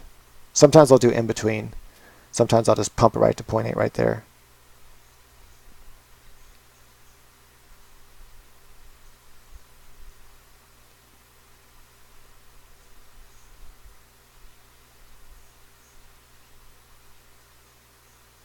Oh, shut up, dude. I don't want to talk to you. You sure already know this. You said you'll see me in court, so just do that. I don't have time for scam artists. Just so you guys know, this dude is a big scam artist, so I wouldn't sell the dude shit. His name is DeMario. If you ever sell anyone and their name is DeMario Oliver, don't sell to them. Whatever it is you sell, whether you sell on eBay or whatever. He tried to scam me out of a light. It didn't work, so now he's all pissed off. They can know the truth that I'm telling the truth or not. I don't care if people believe me. I know the truth. I know you're a scam artist, so, but I'm not going to deal with the drama of it. So if you want to take it further, then take it further. But I guarantee, just like with PayPal, you're going to lose again. You lost with PayPal, you'll lose again. So that's really all I have to say to you. You can call me a liar all you want. If I was a liar, why am I the one winning? Think about that. Why do I have your signature from your household? Think about that. No, I know. I shouldn't pay attention to him. I shouldn't even give him the time of day. But I think you should live up to your word, though. Take me to court. That's what I want you to do. I actually want you to take me to court, just so I can make you look more stupid. Like, I want you to live up. If you don't live up to your word, you're not a man. So I just want you to know that I think you're a girl if you don't live up to your word. And that is, you said you're going to take me to court. So I want you to actually get me into court. Because I guarantee I'm gonna make you look stupid. You take me to court, I'm gonna make sure you look real dumb. You're gonna end up either you in jail or somebody else in jail because you actually committed a fraud, a federal offense. Just so you don't know, signing somebody else's name to a package that's not yours is a federal offense. I don't know if you know that, but you can look the law up if you doubt me, or you can ask a lawyer. But yeah, anyway. I'll try to ignore him now. I said my piece. Yeah, sometimes it happens, Sean, where roots will come out of the smart pot. Don't worry about it; they'll die. And what happens is the roots. Say this is the edge of the pot. The roots will grow out of the smart pot. They'll die, and then they'll create more roots and they'll grow back inside the plant. So the roots will grow back in this way, which is what's so cool about air pots. It's pruning the roots. So the roots grow out instead of surrounding the pot like in a plastic pot. The roots will go out to the edge, and then they'll be air pruned and they'll be killed off, and then the roots will grow back inward into your pot, and so you'll get a more dense root mass than if you were to grow in plastic pots.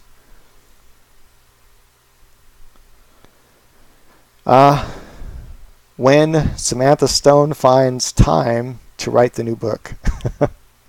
I have several other books that are written under her name. For those that don't know, Samantha Stone is me originally, and now my fiance has taken over the persona as a physical entity, but it's my pen name. Whenever I write a story under a female character, I always use that name. So my fiance does nothing for a living. I do everything. Well, I guess she cleans house, which is cool because I hate cleaning. I absolutely hate cleaning. I don't mind vacuuming so much, but I hate doing dishes. I hate doing laundry. Most anything that has to do with cleaning house, I hate doing it. And honestly, if I was single, I would just hire somebody to do it for me. I would have a maid come in and do it because that's how much I hate it. But yeah, so I mean, I think it's cool. I mean, if she wants to work, she can. But we're both happy because I found a woman that doesn't want to work. Not that she's lazy. She just would prefer not to have to go and get a job, which most people, I think, prefer not to want to have a job. And then I can make the money, and then she can clean the house, and it's all fair and all works out. So that's pretty cool. Hey, no problem, T-Mac. Thanks for stopping by. I appreciate it. We haven't got around to doing the Hubba Bubba Smelloscope review yet. Maybe if I get off here early enough, we can go do that. We can go record that, and then I actually have a video right now that I want to put up that I finished processing, which is what seed bank. Where do you get your autoflower seeds? Where do you get your photo seeds from? And kind of some things to watch out for when you're buying seeds. So that video will be up soon, but yeah, I definitely want to record the Hubba Bubba because I'm looking forward. I don't even let her smoke it until the review because I want her true first opinion on camera. I don't want her to smoke it ahead of time and then give like a secondary opinion. I want her first experience of that strain ever on camera. And so hopefully we'll record it tonight. Hey, nice to see you, Cameron Bush. Thanks for stopping by. Appreciate it.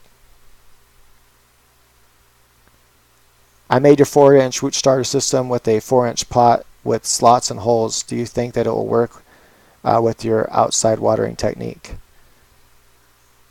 It should. I'm not going to give any promises.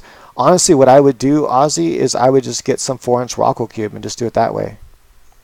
But you can always try the pots and see what happens.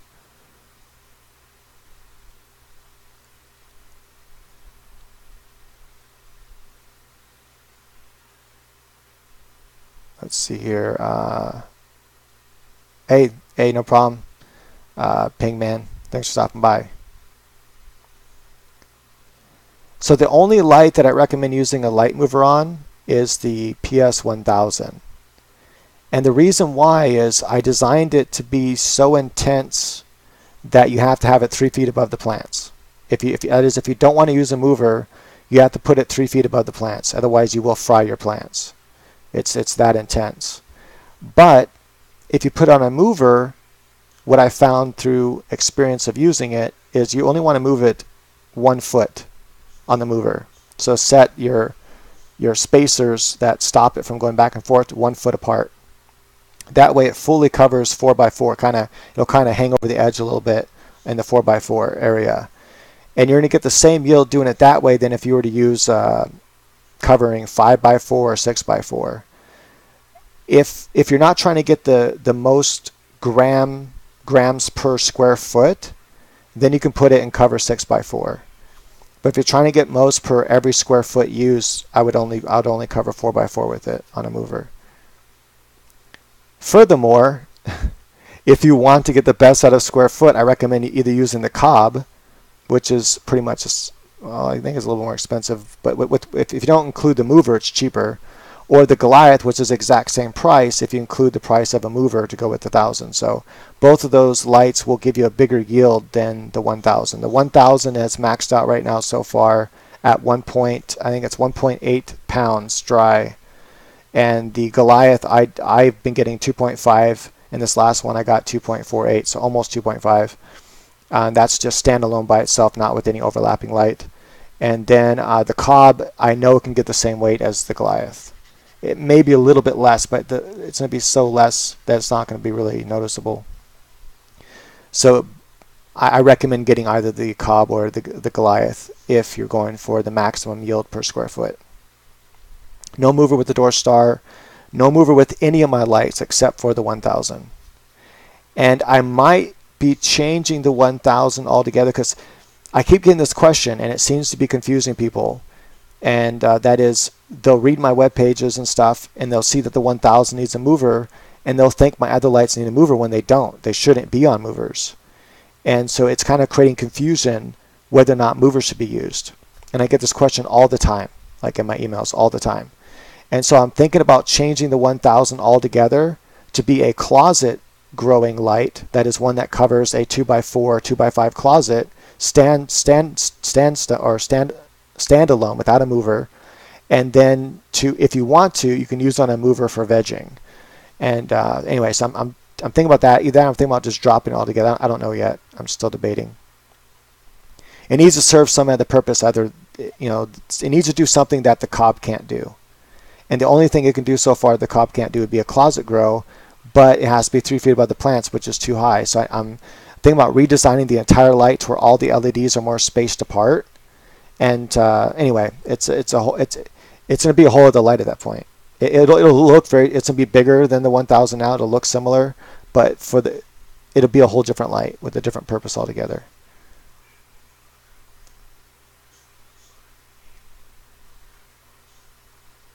Smoking weed gives me bronchitis. Then stop smoking weed.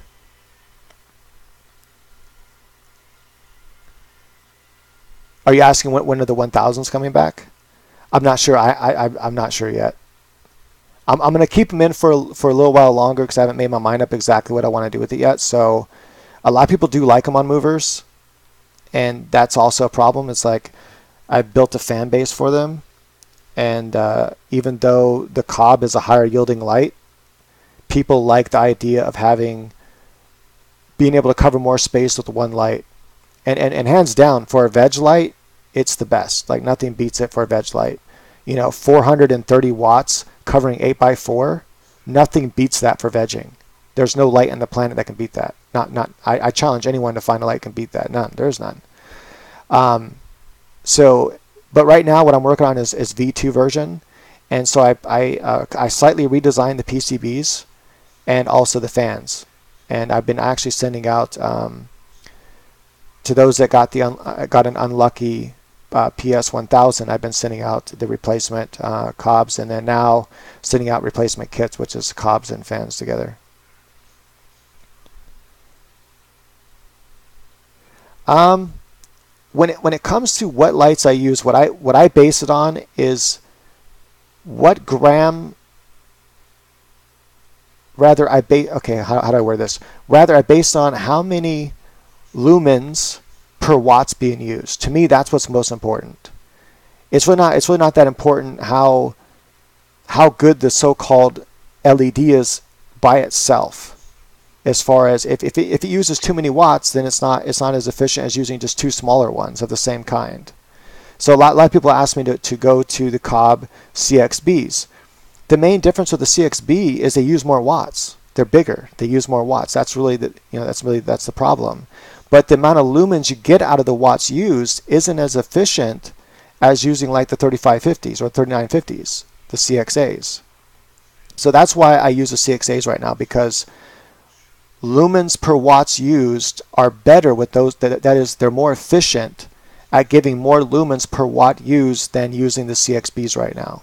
Unless you way underpower the CXBs to where you're hardly pumping them at all. Let's say they're rated at 200 watts each, and you pump it only at 50 watts each. But then what's the point? Why spend all that money on a light that you're not even going to use? So that's where I'm at right now. But I do have, for those that don't care about how many watts are being used, and here's another problem is, at what point is it worth it anymore? Once you approach that 1,000 watts with an LED light, then why not just grow with a 1,000 watt HPS? Or why not just grow with a 1,000 watt, Gavita? And unless it produces so-called less electricity. But according to Havoc guys, according to anyone that you ask and that converts heat from electricity based on the physics, based on thermodynamics, watts equals heat. It doesn't matter whether it's LED or it's CFL or it's HPS or it's ceramic halide. It doesn't matter what technology is being used. The amount of watts equals the amount of heat over time. Period. So if you're using 1,000 watts, then you're no longer trying to save heat. You're no longer trying to save electricity. At that point, you're just like, I think that the spectrum is better. It's all about spectrum at that point. And I might one day get there. I don't know. Right now, what I'm trying to do right now is stick to what the Goliath and Cobb does. That is, give you that 2 to 3 pounds per, 675 watts or less. I'm trying to stay under 700 watts. That's my goal. I do have one more design that I've been fidgeting with, and I haven't really spoke much about it. But I kind of don't want to speak much about it, because I really don't want someone else to try to do it before I do it. But if it does what I think it's going to do, it's going to be an awesome light. Because one, it'll weigh less than the Goliath, but it will do everything the Goliath does, and it'll use around the same amount of watts. And so it's going to be an awesome light. The main downside of the Goliath is that it's too heavy. It's way too heavy. It costs like $150, $160 to ship it within the United States. That's a lot of money to ship a light, and that's why that light's more expensive. It's mainly because it's so heavy, and that it makes it hard for repairs and all kinds of things. So, although none of them have needed repairs yet, except for, actually I take it back. One did need LEDs repaired. Luckily, the guy knew how to solder, so he didn't have to send it back in for repairs. But yeah, so that's my main problem with the Goliath, is it's too heavy. I haven't seen enough substantial actual evidence for UVB right now. I mean, obviously, anything that has a 380 nanometer LED in it is going to have some UVB in it. It's not going to have a lot, but it's going to have some because it carries over, like they span out, right? So even though it's technically UVA, that's its main thing it's doing, that's its 8 nanometers, it still extends out into the UVB spectrum. So my lights do have some UVB in it, but they don't have a lot of it. You can buy black lights that have UVB. You can buy old tanning lights that have UVB in them. You can buy UVB specific LED lights and so forth. People have grown with it and say they see a difference, but I personally don't see enough evidence yet to warrant using them personally. So, and UVB is really bad for you. That's why they're no longer allowed to be in tanning beds. So I recommend if you do use UVB in your grow room, that you make sure you're wearing long sleeve shirts and sunglasses and a hat. Just make sure that you're not letting that light touch your body, because if you let the light touch your body, then it's really bad for your skin.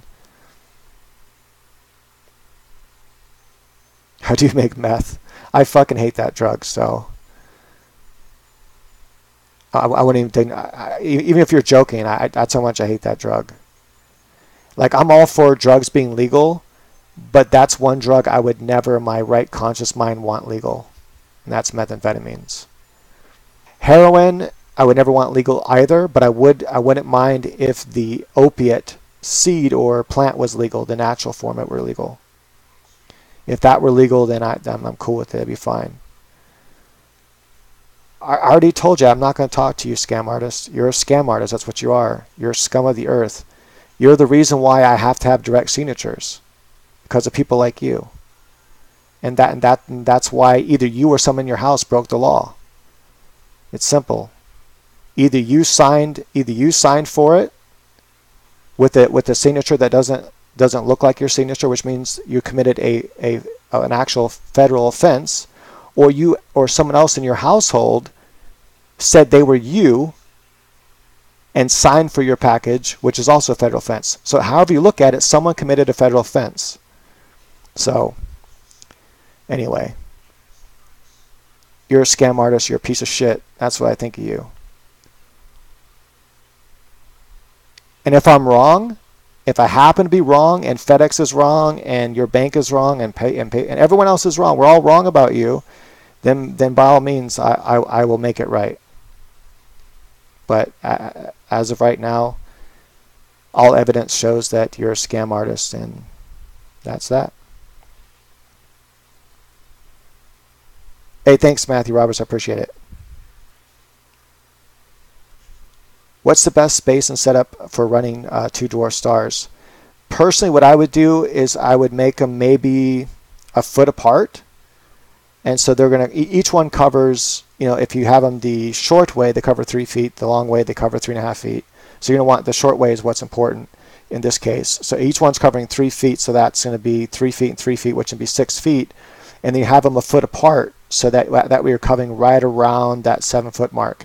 Or you can put them really closer together, like a half foot together. That'll make that center buds bigger. Then you're covering about 6.5 feet by 3.5 feet. So either one of those will work good.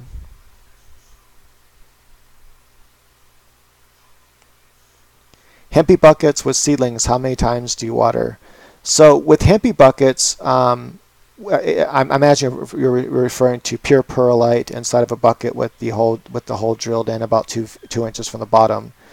When I use that method, I just water I always use rock wool, so I always have a good sized rock wool cube in there, and I just keep that rock wool for the first 10 days. That's all I'm watering is the rock wool cube. I'm just keeping the rock wool cube moist, and so I'm watering it every day, a 4x4 rock wool cube.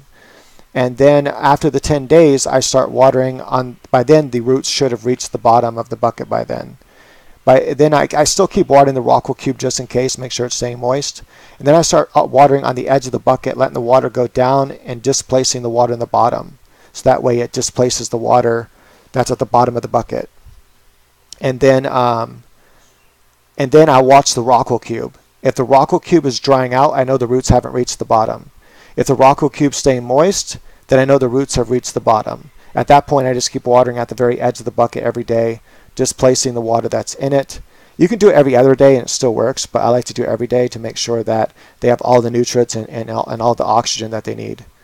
And so I just water at the very edge every day, just enough to displace how much water's in there. So to figure out how much water's in your bucket, what you do is after you drill your hole 2 inches above the bottom, is you fill up, you use a measuring device and then fill it up and see exactly how much water is in there. Then you water with that exact same amount of water so it displaces all the water that's in there with new water.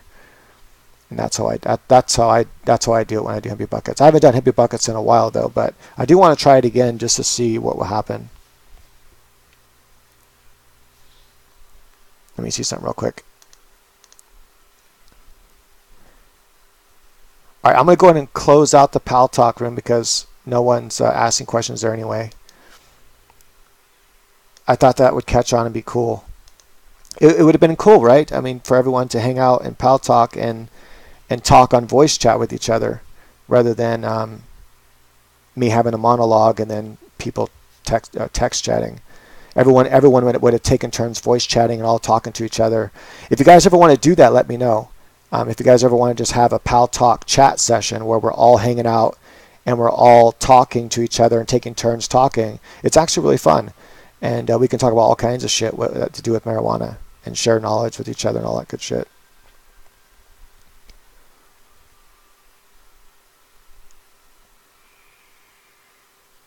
Pingman, the story, it's pretty basic. Basically, the story goes like this. For those that care about the dumb drama that the fucktard is talking about. Basically, he tried to pull a scam to where he ordered a perfect sun cob and then claimed he never got it. Now, here's the thing. All my lights, I put a direct signature. And because I use FedEx, if the light is valued at over $500, that is, if I put over $500 or $500 on the value of the light, then FedEx requires a direct signature. Now what that means is direct signature is different from just a signature required. Direct signature required means the very person whose name is on the receipt has to actually be the one who signs for it. This means the FedEx driver has to ask, are you Oliver DeMario Oliver, or are you Oliver DeMario? I'm not sure which way his name goes. I think maybe Oliver is his last name, don't know. This is all public, so it doesn't matter that I'm saying his name. He already made his name public on Facebook. So the driver has to actually ask you that question. It's in their job description. They have to do that. I've already talked with FedEx, and the driver said he did that. So the driver went to his house, knocked on the door, said, are you DeMario Oliver? Whoever answered the door said, yes, I'm DeMario Oliver, and signed for it. I had the signature and everything. FedEx has a signature. He then made a claim saying that he never got his light. Of course, I was skeptical about this, so I called FedEx and had an investigation done. FedEx did an entire investigation, and they said that they went to his house, not somebody else's house. They gave his exact description, and right away, what he did is he emailed me and said, "Oh, that sucks, man. That he got me spot on. He got my exact description, my weight, everything matches me, and that sucks because." You know, basically he was trying to claim that it still wasn't him.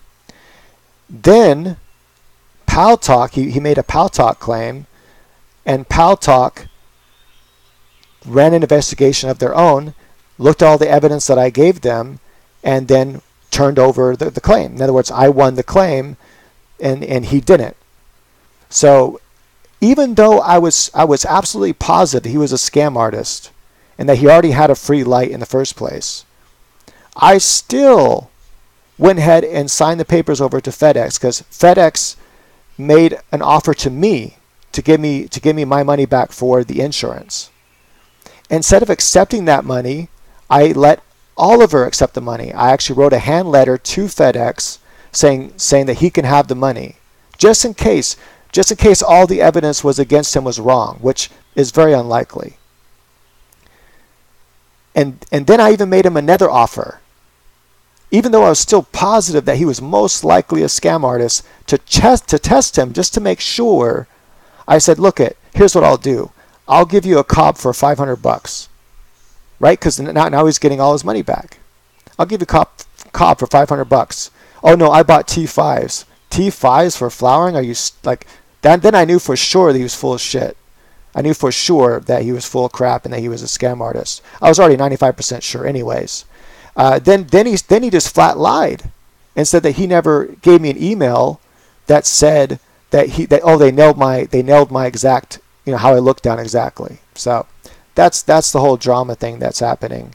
And dude's mad because he probably borrowed money from somebody to get the light and say, hey, look, I got this good scam. We can buy this light and everything, and then we can make a claim, and I'll get all of the money back. We'll have a free light, and we'll have your money back.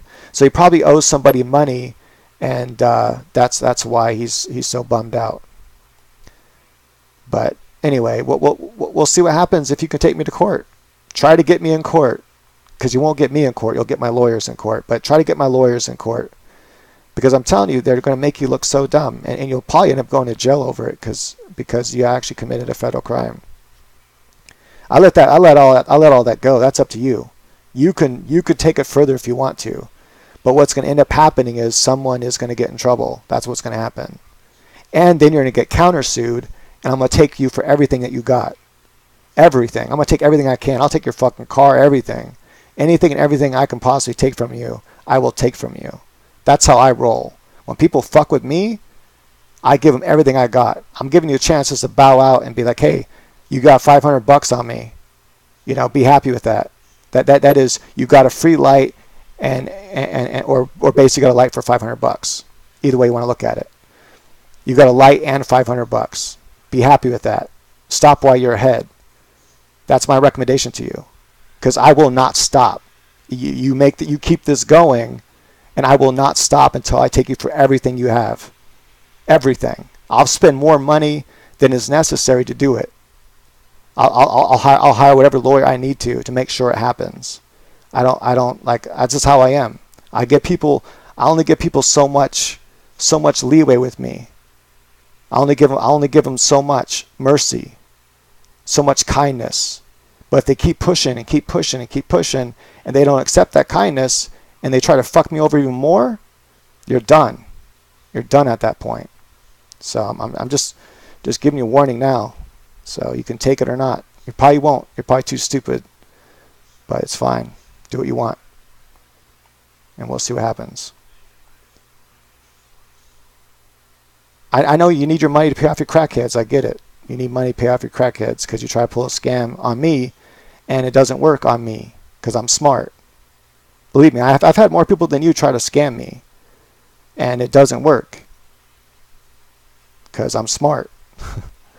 I know what the fuck I'm doing. I know how to run business. I know how to make sure that I don't get scammed. So you tried, you failed. You should stop while you're ahead. That's my advice. But I'm not going to give any more time to it because it's not worth my time. All right, go ahead, Sean. Let's hear your question. I'm not giving no more time to the scam artist.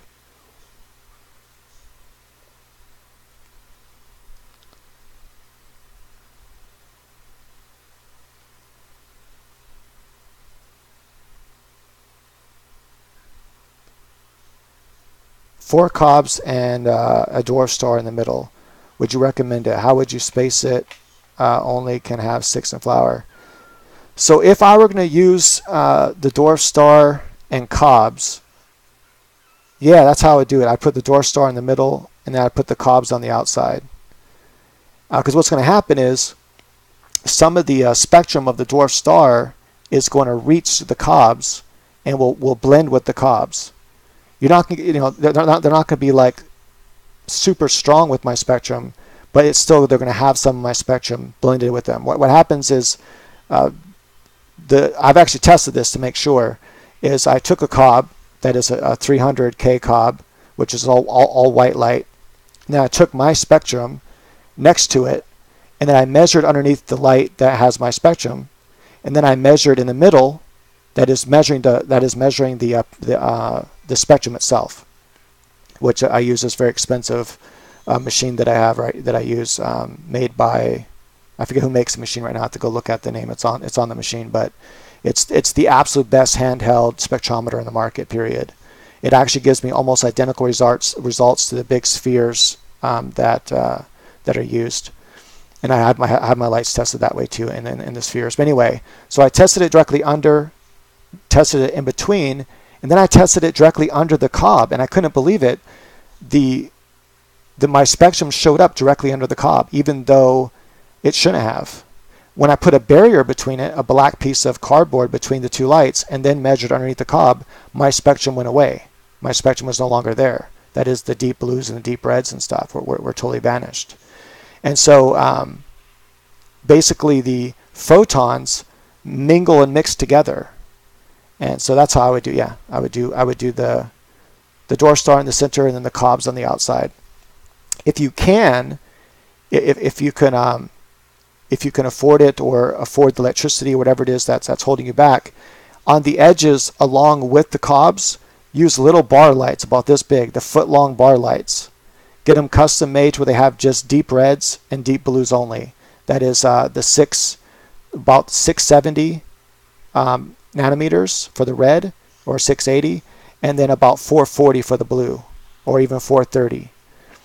And then run those in the four edges. So if it's like this, run those like this on the edges. So not in the corner, or you can run them diagonally like this on the corners, however you want to do it. No, I'm gonna let him make a fool of himself. I think it'll irritate him more if I let him keep going and waste his time, because that's all he's doing.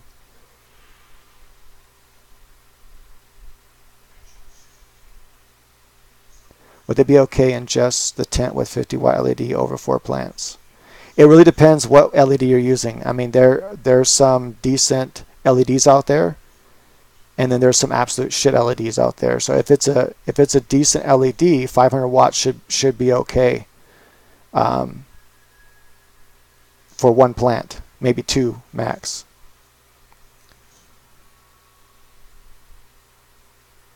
What LED should I get for a 4x4 by 7 tent for a side-by-side comparison? Metal halide SK600 with dimmer. So are you asking to which one of my lights you should use to run against the SK600? You should use one that's comparable to it, so probably the Cobb or Goliath. That is watt for watt comparable. And if you're going to be doing, let's say, a 4x4 and another 4x4, then all you need is one of my lights, either the Cobb or the Goliath. Either one will cover 4x4.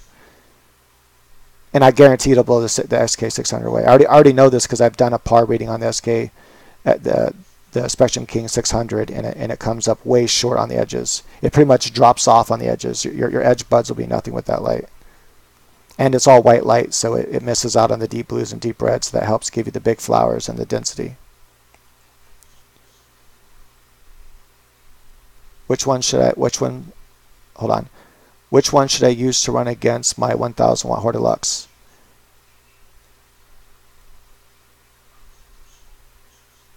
I'm not sure. You mean which one of my lights, or which one of another light should you use to run against your 1000 watt Hortilux? If you're saying which one of my lights to run against the 1000 watt Hortilux, either one, either the Goliath or the Cobb, whichever one's more affordable. They'll both hold up to or beat it. Like, for example, I just did the Goliath run and got 2.48 pounds dry out of it in a 5x5 gorilla tent. And that one uses 575 watts.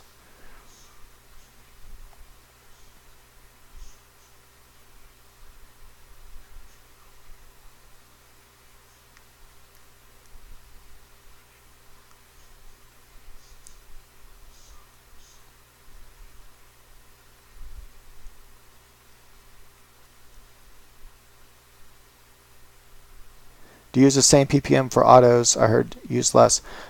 Some people claim that, and I personally push my autos as hard as I push my regulars. So I push them with my Goliath at 2 feet away, or 2.5 feet away for the first part of flower. Then I drop it down to 2 feet away, and then during the last 3 weeks I push all the way down to 18 inches away. So I push my autos the same way I push photos. In fact, I don't do anything really different with my autos than I do with photos, except the way I feed them during their veg stage to when they start to flower. That's the only thing I do different. Other than that, everything's the same.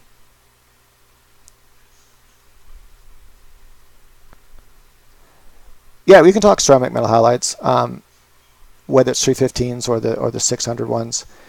My main issue with the ceramic metal halides is it's a rebranding of a light that's been around for a long time. And so basically they're trying to sell it like it's something new, and they're way overpricing it. They're not worth the price that they're paying, that they're asking for them. But they are a little bit more efficient than a HPS or regular metal halide. So if you're looking to save some electricity, then you can use them.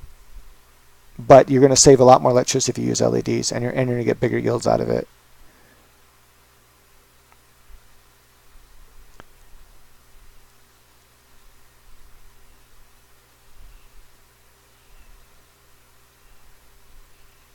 Well, I mean, the ceramic metal halide is what it was originally called, but now they're calling it something else. I forget the name they're calling it now when they're selling them in the stores. But they rebranded it with this new name, and that's made the prices of them go up.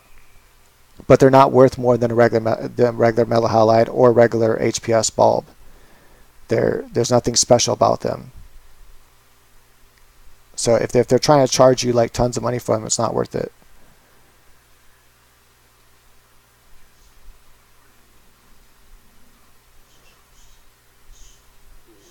Oh, if I had to choose between a metal halide and an SK600 to veg with, obviously you're talking about vegging, right?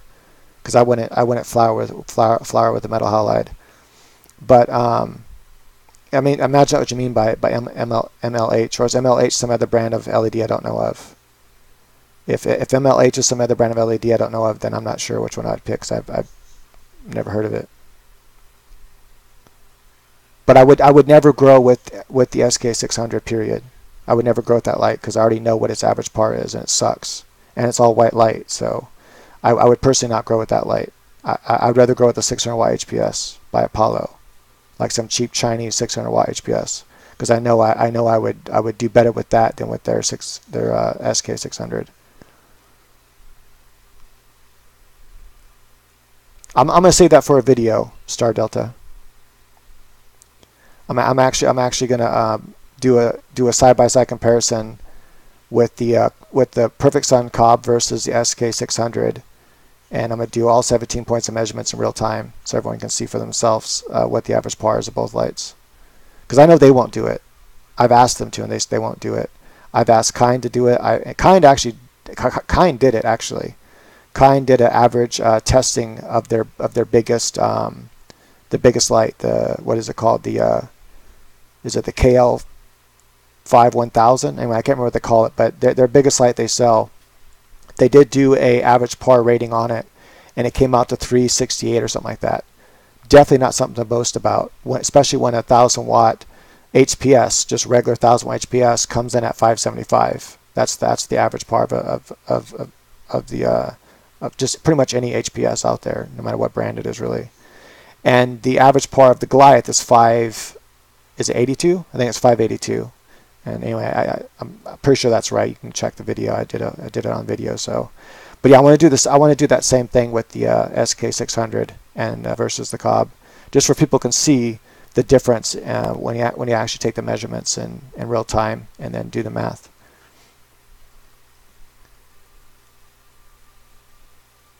Yeah, the 3590 fixtures, they definitely work, but what I would personally recommend to anyone that's building their own light is to use the CXA 3590s, or is that what they're called?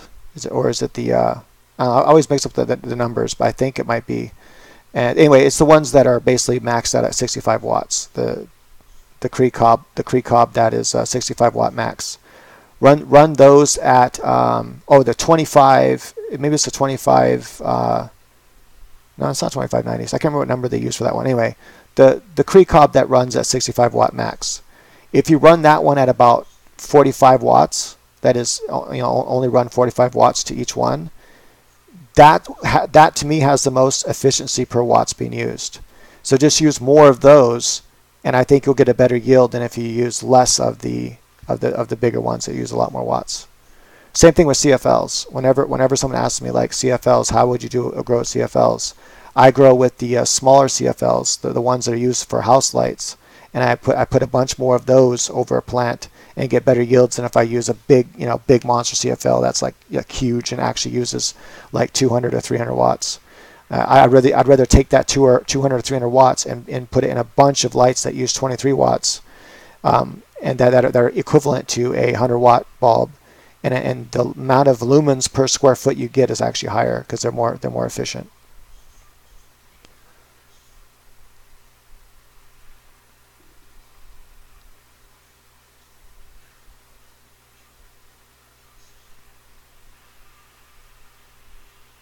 Yeah, there's a lot of stuff out there that people are growing with, and all I can say is I'm willing to put my light up against any of them, homemade or not. That is watt for watt, which one's better. My Goliath uses 575 watts, and I just pulled 2.48 pounds, so almost just shy of 2.5 pounds. I would have had 2.5 pounds if I would have used some of the lower buds. But I know I don't throw buds into my final dry weight unless they're actually buds, and so some of those lower buds just were a little too spongy for me to consider them buds. Great for shatter, but I don't think it's good to include them in the dry weight. Damn, that's pretty high. Hey, I get bills that run that high sometimes, and my kilowatts per hour is like 8 cents per kilowatt hour. So I think that's pretty good. If you do I don't owe you shit, dude. I said if you really think that you're in the right, take me to court. You're a scam artist, dude. Just deal with that. Just deal with the fact that you got a light. Deal with the fact that you got it for only $500. You should be happy with that. Like, hey, it wasn't my money. It was FedEx's money, so I don't really care. So if it was my money, you never would have got it. But FedEx's money, I'm like, go ahead, you can have it. So I actually gave you FedEx's money that they were going to give to me. That's how nice of a dude I am. Knowing that you're a scam artist, I'm like, you know what? Maybe he's really hurting. Maybe he really needs it more than I do, obviously, because you tried so hard. So you should just be happy with that already. I know I am. I should just ignore the dude.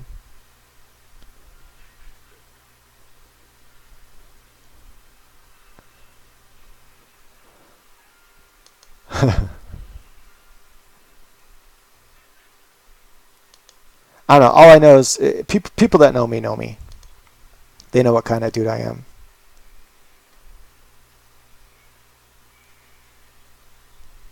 Hey, good night, Star Delta. So autoflower versus photoperiods, the main difference is that photoperiods you have to put into short enough light span, usually 12-12 is what people prefer, in order for them to start flowering.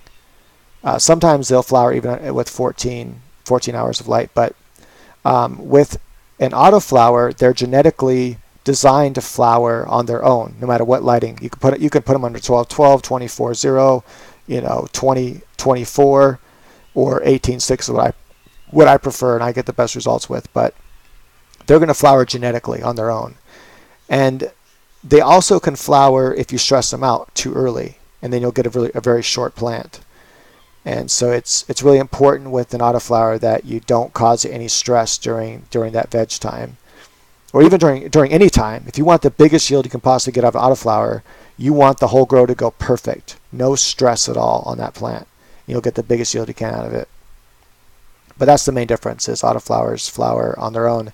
And the reason why that is because they're mixed with hemp. That is, they're mixed with the Rudawallace strain. And the Rudawallace strain is been genetically modified by nature to flower under any lighting conditions. It's a way that it survived through evolution. And so the hemp will grow anywhere in the world under any lighting conditions, and it will flower. Whereas a regular photoperiod won't do that.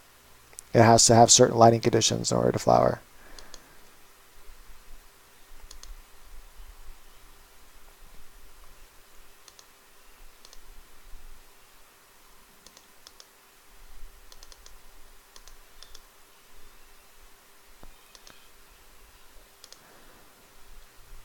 Sorry, getting a little bit tired.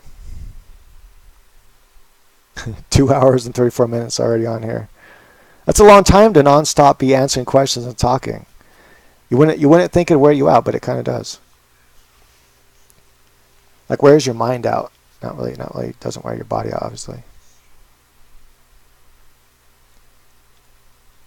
With autoflowers, I heard you don't have to use a lot of newts. This is kind of a misnomer. And I think the reason why this started was typically people that grow autoflowers grow with less intense light. And with the less intense light, you can't water with as much nutrients. It's kind of like the human body, right? If you are an average person that doesn't exercise a lot, then you can probably eat around 2,000 calories a day and not gain weight. And if you eat 2,000 calories a day, you should probably maintain your weight. You shouldn't gain or lose weight. But if you're more active, let's say you're a bodybuilder and you spend 5 hours in the gym 5 days a week, you have to eat around 3,500 calories a day to maintain weight. If you want to gain weight, you might have to eat a little bit more. It really depends how hard you're working out. Now, if you're an Olympic swimmer, you might have to eat 6,000 to 8,000 calories a day just to maintain your weight. That's how effective swimming is, for those that don't know. Way more effective than any other exercise you can possibly do is swimming. So if you swim hard every single day, you're going to have to eat a lot more calories per day. What this means is, the analogy that I'm going to use right now, the reason why I mentioned all that, is a plant works kind of the same way. Staring into the camera make you guys feel weird because I'm staring right at you. No. So with the analogy is, the exercise is like how much light the plant's getting. The more light a plant gets, the more it's exercising. So if you follow the analogy, what happens? The more you exercise, you need to do what? You need to eat more. So for a plant, the more it's exercise, with the more light it receives, the more it has to eat. So the more light you give a plant, the more food you have to give the plant. The less light you give a plant, the less food you give a plant. So people have this idea that, well, autoflowers don't need as much light. No photoperiod needs much light either. You can grow decent photoperiods and get nice buds with using a 250 watt HPS light. But you're not going to feed it as much. Hey, good to see you too, son man. But if you use 1,000 watt HPS, you have to feed that plant a lot more food than if you were growing it under a 250 watt HPS. And the same thing is true with autoflowers. The more light you use, the more you should be feeding it. The less light, the less you should be feeding it. You can tell by the color. So if it's getting super dark green, all the leaves are super dark green, you're probably feeding it too much. So cut back on the feed. If it's super light green, you're probably not feeding enough, so feed it more. So that's basically how it works. But what I've noticed with autos versus photos is there is no difference as far as how much you feed them, how much light they need. I feed my autos just as much as I feed my photos, and I give them just as much light. I pound them with fucking light, and I give them like 1.1 EC of cycloflower nutrients during flower. If I'm using Florinova, about 1.6 EC. And what happens? You guys know what happens. I get these big fucking flowers, and if it's a strain that doesn't if it's genetically incapable of growing big fucking flowers, I still get a good yield out of it, a bigger yield out of it than I'm supposed to get.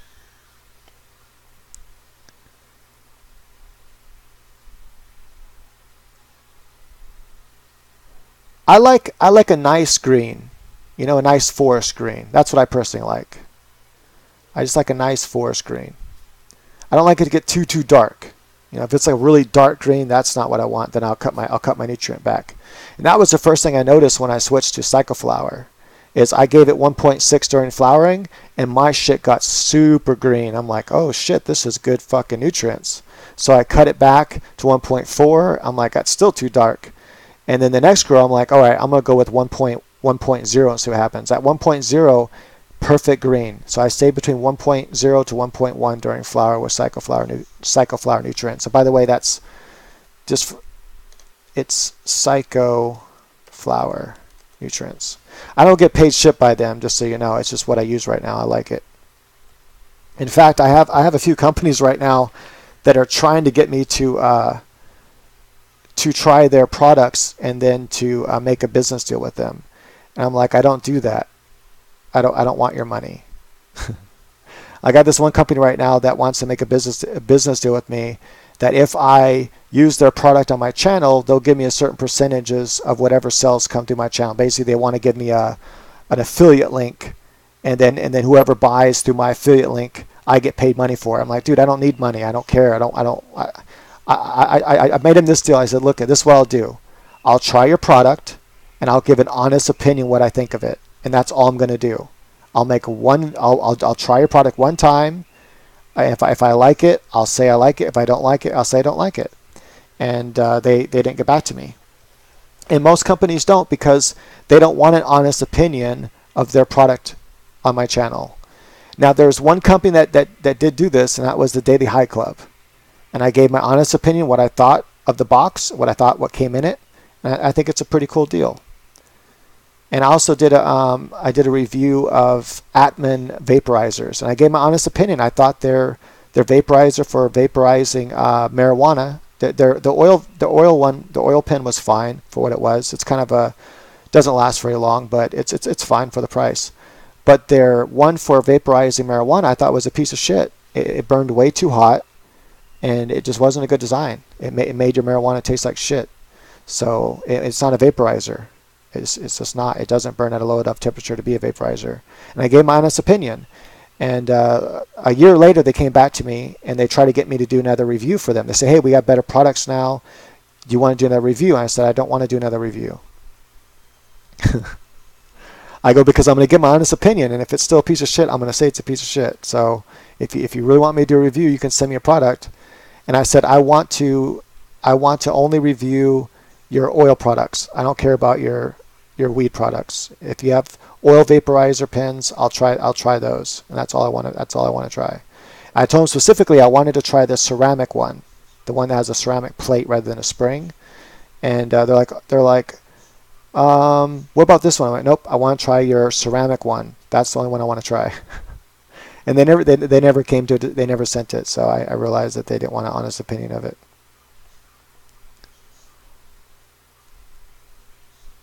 Yeah, I mean, he's making himself look like a fool, so I'm just gonna let him.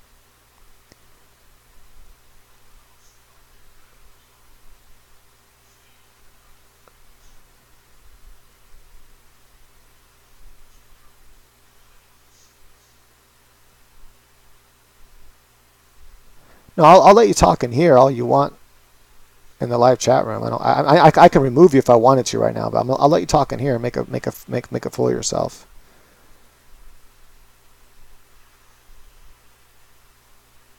But in my channel, of course I block you because you're a piece of shit. I don't want you on my channel. But here, this is fine. You can talk all you want here.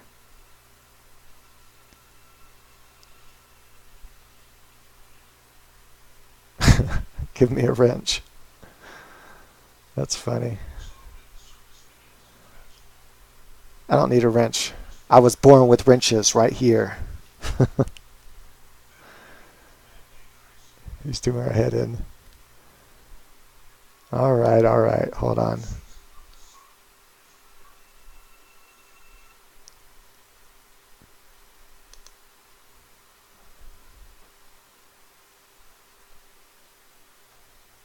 It doesn't matter anyway. It's already like 2 hours and 43 minutes I've been on here, so I should probably get off anyway. But hopefully I've answered a lot of questions. I think I have. It's been fun. I always enjoy these live sessions. And hey, if anyone wants to do the Pal Talk thing, let me know. I think that'd be awesome.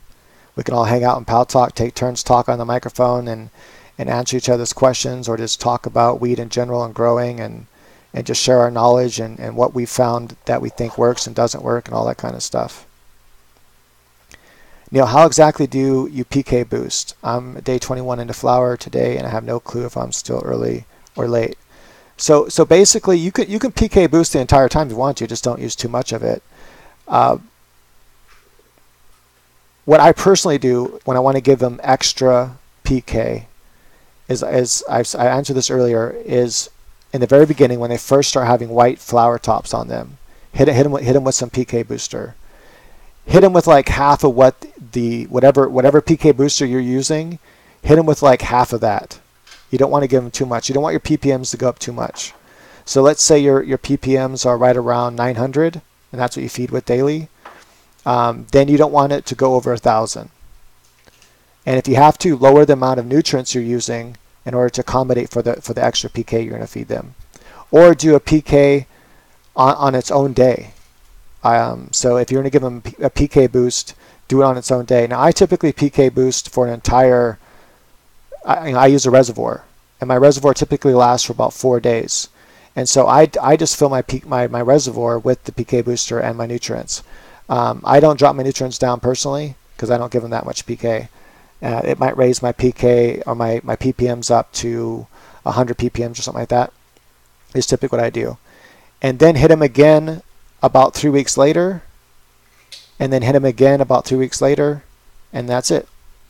That's about that's about right. So maybe it depends on, well, yeah, because that's about right. If it's a photoperiod, if it's an autoflower, it's a little different because they tend to flower faster.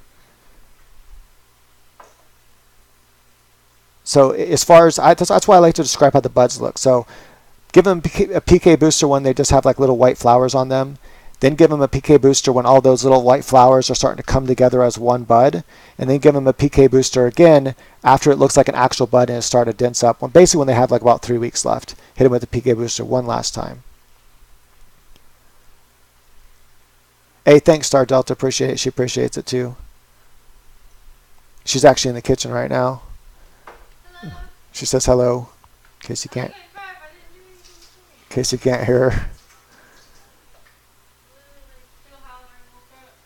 Yeah, even when you feed every day in cocoa. I feed every day in cocoa, and I do a drip system, as you know. And so what I do is what I just now told you is exactly what I do, except for I actually add it to my reservoir.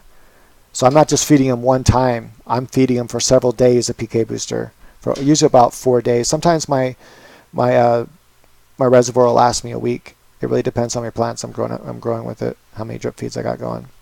But with the 16 drip feeds I had going, it lasts about 4 days.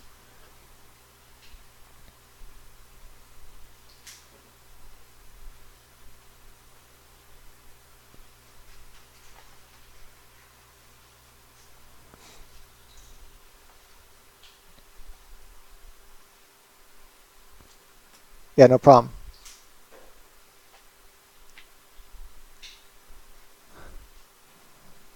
Hey, so what I'll do is let's see here. I wonder if can I do it right now? Can I make someone an admin right now for live chat? I'm looking through it right now just to see. I don't know if I'm allowed to do it while I'm actually live or not. I don't see anything that. I guess there's stream options.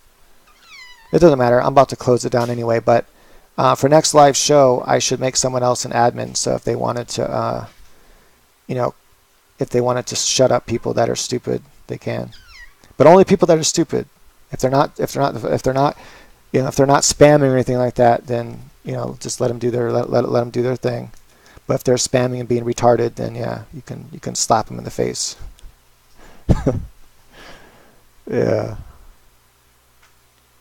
I don't know when my next show is going to be. I kind of just go whenever I have time. Like when I'm like, hey, you know what? I got time right now, and my anxiety is fine. Let's go ahead and do it. Basically, that's kind of how I do the streams. And the main reason why I haven't been doing streams so much here is because the internet was lame. They hooked up my internet outside wrong. I'm limited to ADHL, which hella sucks. So the maximum up speed I can possibly get is 1.8 up speed. That's megabytes a second. Horrible.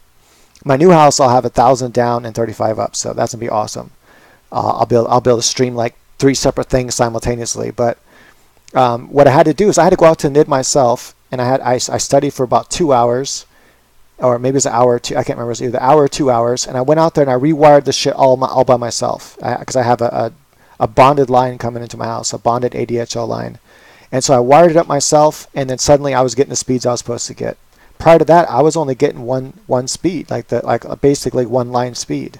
I went out there, wired it myself, and I'm getting 2 line speeds, but still, at the very max, I only get 1.8 megabytes upload. Typically, especially with Wi-Fi, I get about 1.4, 1.5 megabytes upload. It's just enough for me to stream on here at the 720p, which sucks. But at the new house, you guys are going to see streaming, whatever highest quality that they'll let me upload at or stream at, that's what I'll be streaming at. I'll be streaming at the highest quality that YouTube will let me. Okay, last question. Here we go. Goliath over Cobb. Which one do we do? I don't know. Yeah, I bought a house. I don't know. It's so hard to pick. I love the Goliath. I love the Cobb. They're both great lights. I actually think the Cobb has slightly better corner coverage than the Goliath. I really do. I know on the par meter it does, and I know when I grow it does. It's so slight though, but I don't know which light I like better. What I really love about the Cobb is it's super light, easy to work with. I can take it up and down really easy. It does use 100, not 1,000. It uses 100 watts more on average, so 675 instead of 575. That's not that big of a deal to me. I haven't grown with it enough times to tell you whether or not the quality is better, but I can say everything under the Cobb came out super dense. Everything under the Goliath comes out super dense too, but I don't know. I can't say which one I like better yet. I like them both. I also like the options that I put on the Cobb. The Cobb design made it easier for me to keep the perfect sun spectrum and allow for me to have 2 switches on it to where I can have a seedling switch, a veg switch, and then a flower switch, but keeping the spectrum the same because you don't want to change the spectrum during different stages of life. I know a lot of LED companies, they claim that, but think about this. The sun never changes its spectrum, right? And what does the sun do best? It does seedlings the best, it does vegging the best, and it does flowering the best. Nothing could beat the sun. In fact, what I would really like to do is I want to build a glass house, a glass grow room in my backyard out of like heavy duty, like bulletproof glass so people can't break in easily. And then have an AC in there and a dehumidifier. Basically treat it as if it's an indoor grow room, but use the sun as free light. And man, that will be some bomb-ass weed. I'm telling you, because you'll have the perfect humidity, you'll have the perfect temperatures, you'll have the perfect pH, obviously, because I already do that. So everything will be perfect, but you'll be growing with the fucking sun at 100% when you want to, and you can dim it when you want to. I want the top layers of glass to be tintable glass with the they actually make this now with the controller, so I can actually control it kind of like sunglasses. I can control it to turn down to make the glass turn darker, to cut off some of the light when I don't want too much light, and to turn it up to make to make it more see-through so all the light comes through. So that's my ultimate goal. I would love to design that kind of grow room and grow in it. I think it'd be awesome. But yeah, so that's but yeah, that's what I always tell people. Just think about that. Obviously with seedlings outside, you have to put them in the shade, or you have to put something over them so they're not getting 100% sun. Because if they're getting 100% sun, it's going to fry your seedlings right up. So you put them in the shade, and then you slowly introduce them out of the shade as they start to veg and get bigger. And then once they can handle the full light of the sun, you put them in the full light of the sun. And then then from there on, they just big old fat flowers, and everything goes great. Or to shade, basically. I mean, a cheap way to do it would be to that's just a convenient way to do it. It's more expensive, obviously, but it's a cheaper way or a convenient way. A cheaper way to do it would be throwing those nets that block about 50% of the sun out. So you just throw a net over your glass house, and that would block out about 50% of the sun, and that would make it to where it's basically shading. It's like your seedlings are growing in shade. Basically, for seedlings and young vegging plants is why I would do that. Penis. All right, cool. I like my penis. What about Goliaths kick in when it gets late? I have no idea what the fuck you just said. And I know it was English. Like I get that I'm reading English words, but I have no idea what you're trying to say. I think you typed something wrong.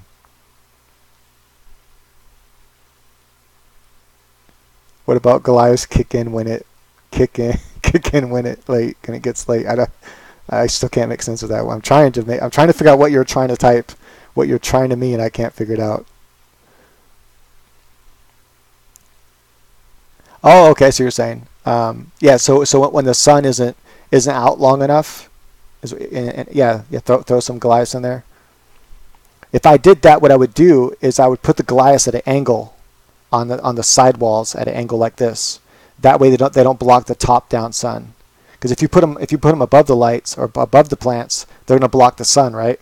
So I would put them at an angle like this along the walls.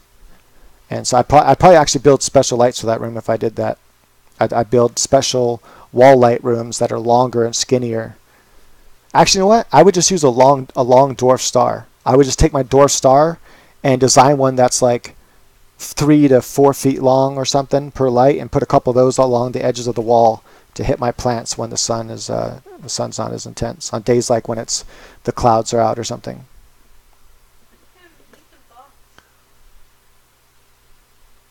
Yeah, Paltalk can be done on a phone. You can actually download the Paltalk app to your phone, and you can talk. You can actually talk with it on your phone. I've done that while driving down the highway. I've been on Paltalk debating while not while I was driving, but while my fiance was driving, and I was on Paltalk. I don't have anything special for the eclipse. I don't know. I don't find the eclipse special, so I'm one of those guys that just, I don't know. It's just another natural event. I don't really care about it. I've seen it once. I don't need to see it again. I've seen it once when I was a kid. It was kind of cool. Or just auto-sensitive. I like, I mean, as far as smoking, I don't smoke at all anymore. I can't. I tried so hard again, as you guys know, a few months back, doing the CBD strains. And after a month of smoking them, my post-max stress disorder just was very out of control. So I was like, fuck this, it's not worth it. So I don't smoke anymore at all. It's unfortunate. I wish I could.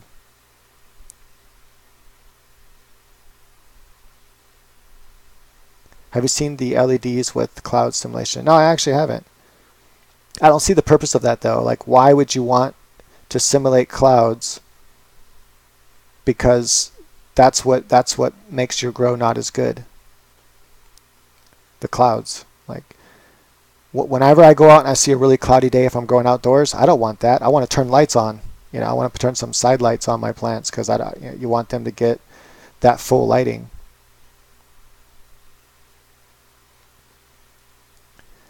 No, I still drink.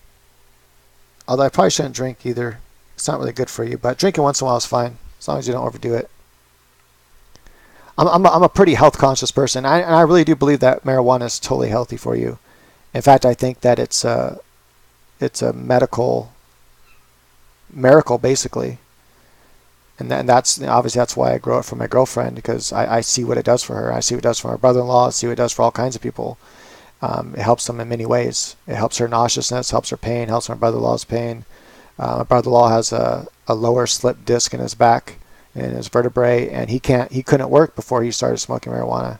He had to retire actually. I wish he would have found marijuana before he retired, but yeah. So and it actually helps him more than all the drugs the doctors gave him. They put him on all kinds of painkillers and stuff, and marijuana helps him more. And actually, what helps him the most is he takes RSO. And then he also smokes dabs, and he smokes marijuana as well.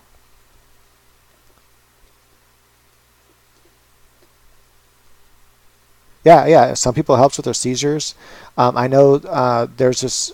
So I have this one buddy of mine, and he's a pretty big time grower, and he helps a lot of people. And one of his patients suffers from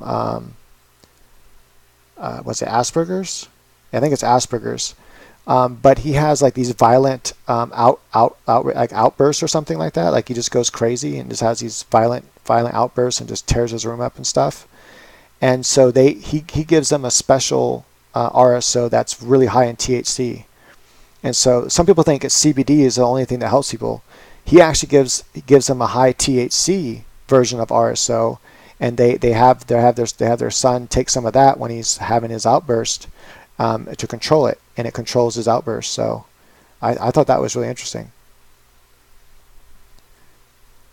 Yeah, he might have Tourette's. He might have Tourette's syndrome, but my buddy said he had Asperger's. I'm like, but I don't know. I know a few Asperger's people, and they don't seem to have outbursts like that. So Asperger's people typically are just kind of, if anything, they're more introvert, don't want to talk to people as much. You know, so sometimes they're super smart at certain things. They're not as smart as others. But yeah, so I don't know what the kid suffers from, but I know that he has these violent outbursts, and the RSO helps him. And then another one has epilepsy, and they give him the high CBD with THC as well. It has a good amount of THC in it, but it has a really high CBD content, and they give him that to control his seizures. And that's been like a godsend to them. So you can make someone a mod anytime. All right, walk me through it real quick. How do I do this before I shut this down? I want to do this right now. Let's make someone a mod. I never had a mod before. I want to see what it's like. I'm looking through here. Let's see here. Stream options. I imagine that's where it's at, right?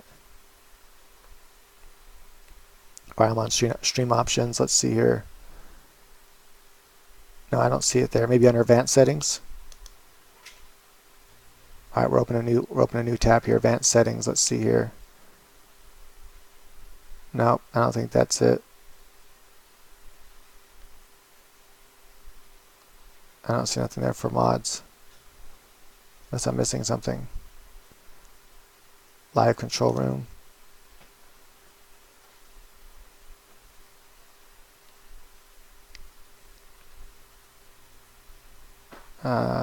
Don't see it there either.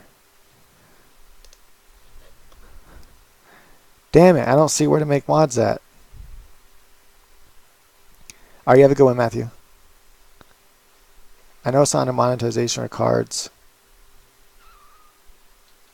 Basic info. It's just that.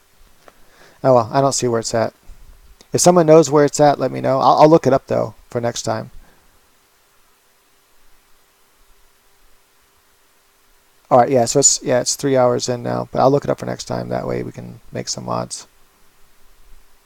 All right, guys. Good night. Double peace. Hopefully I've helped some people with the questions. Hopefully this video helps some people in the future because it will go on YouTube after this. And yeah.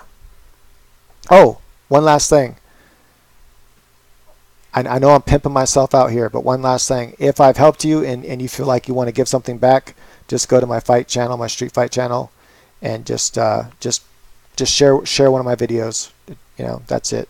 You don't have to watch it, just share it, and or comment on it, something. That'd be awesome. I appreciate that. And yeah, so that's that. It helps stop people from getting bullied. And if you don't know how to do that, you just click on my name, Grow Pot Cheaply. That takes you to my channel's homepage. On the right hand side, you'll see my other channels.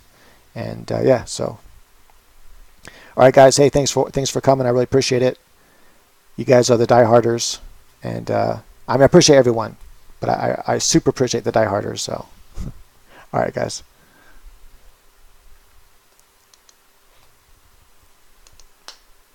Let's see. They changed how I have to how to do this on my software.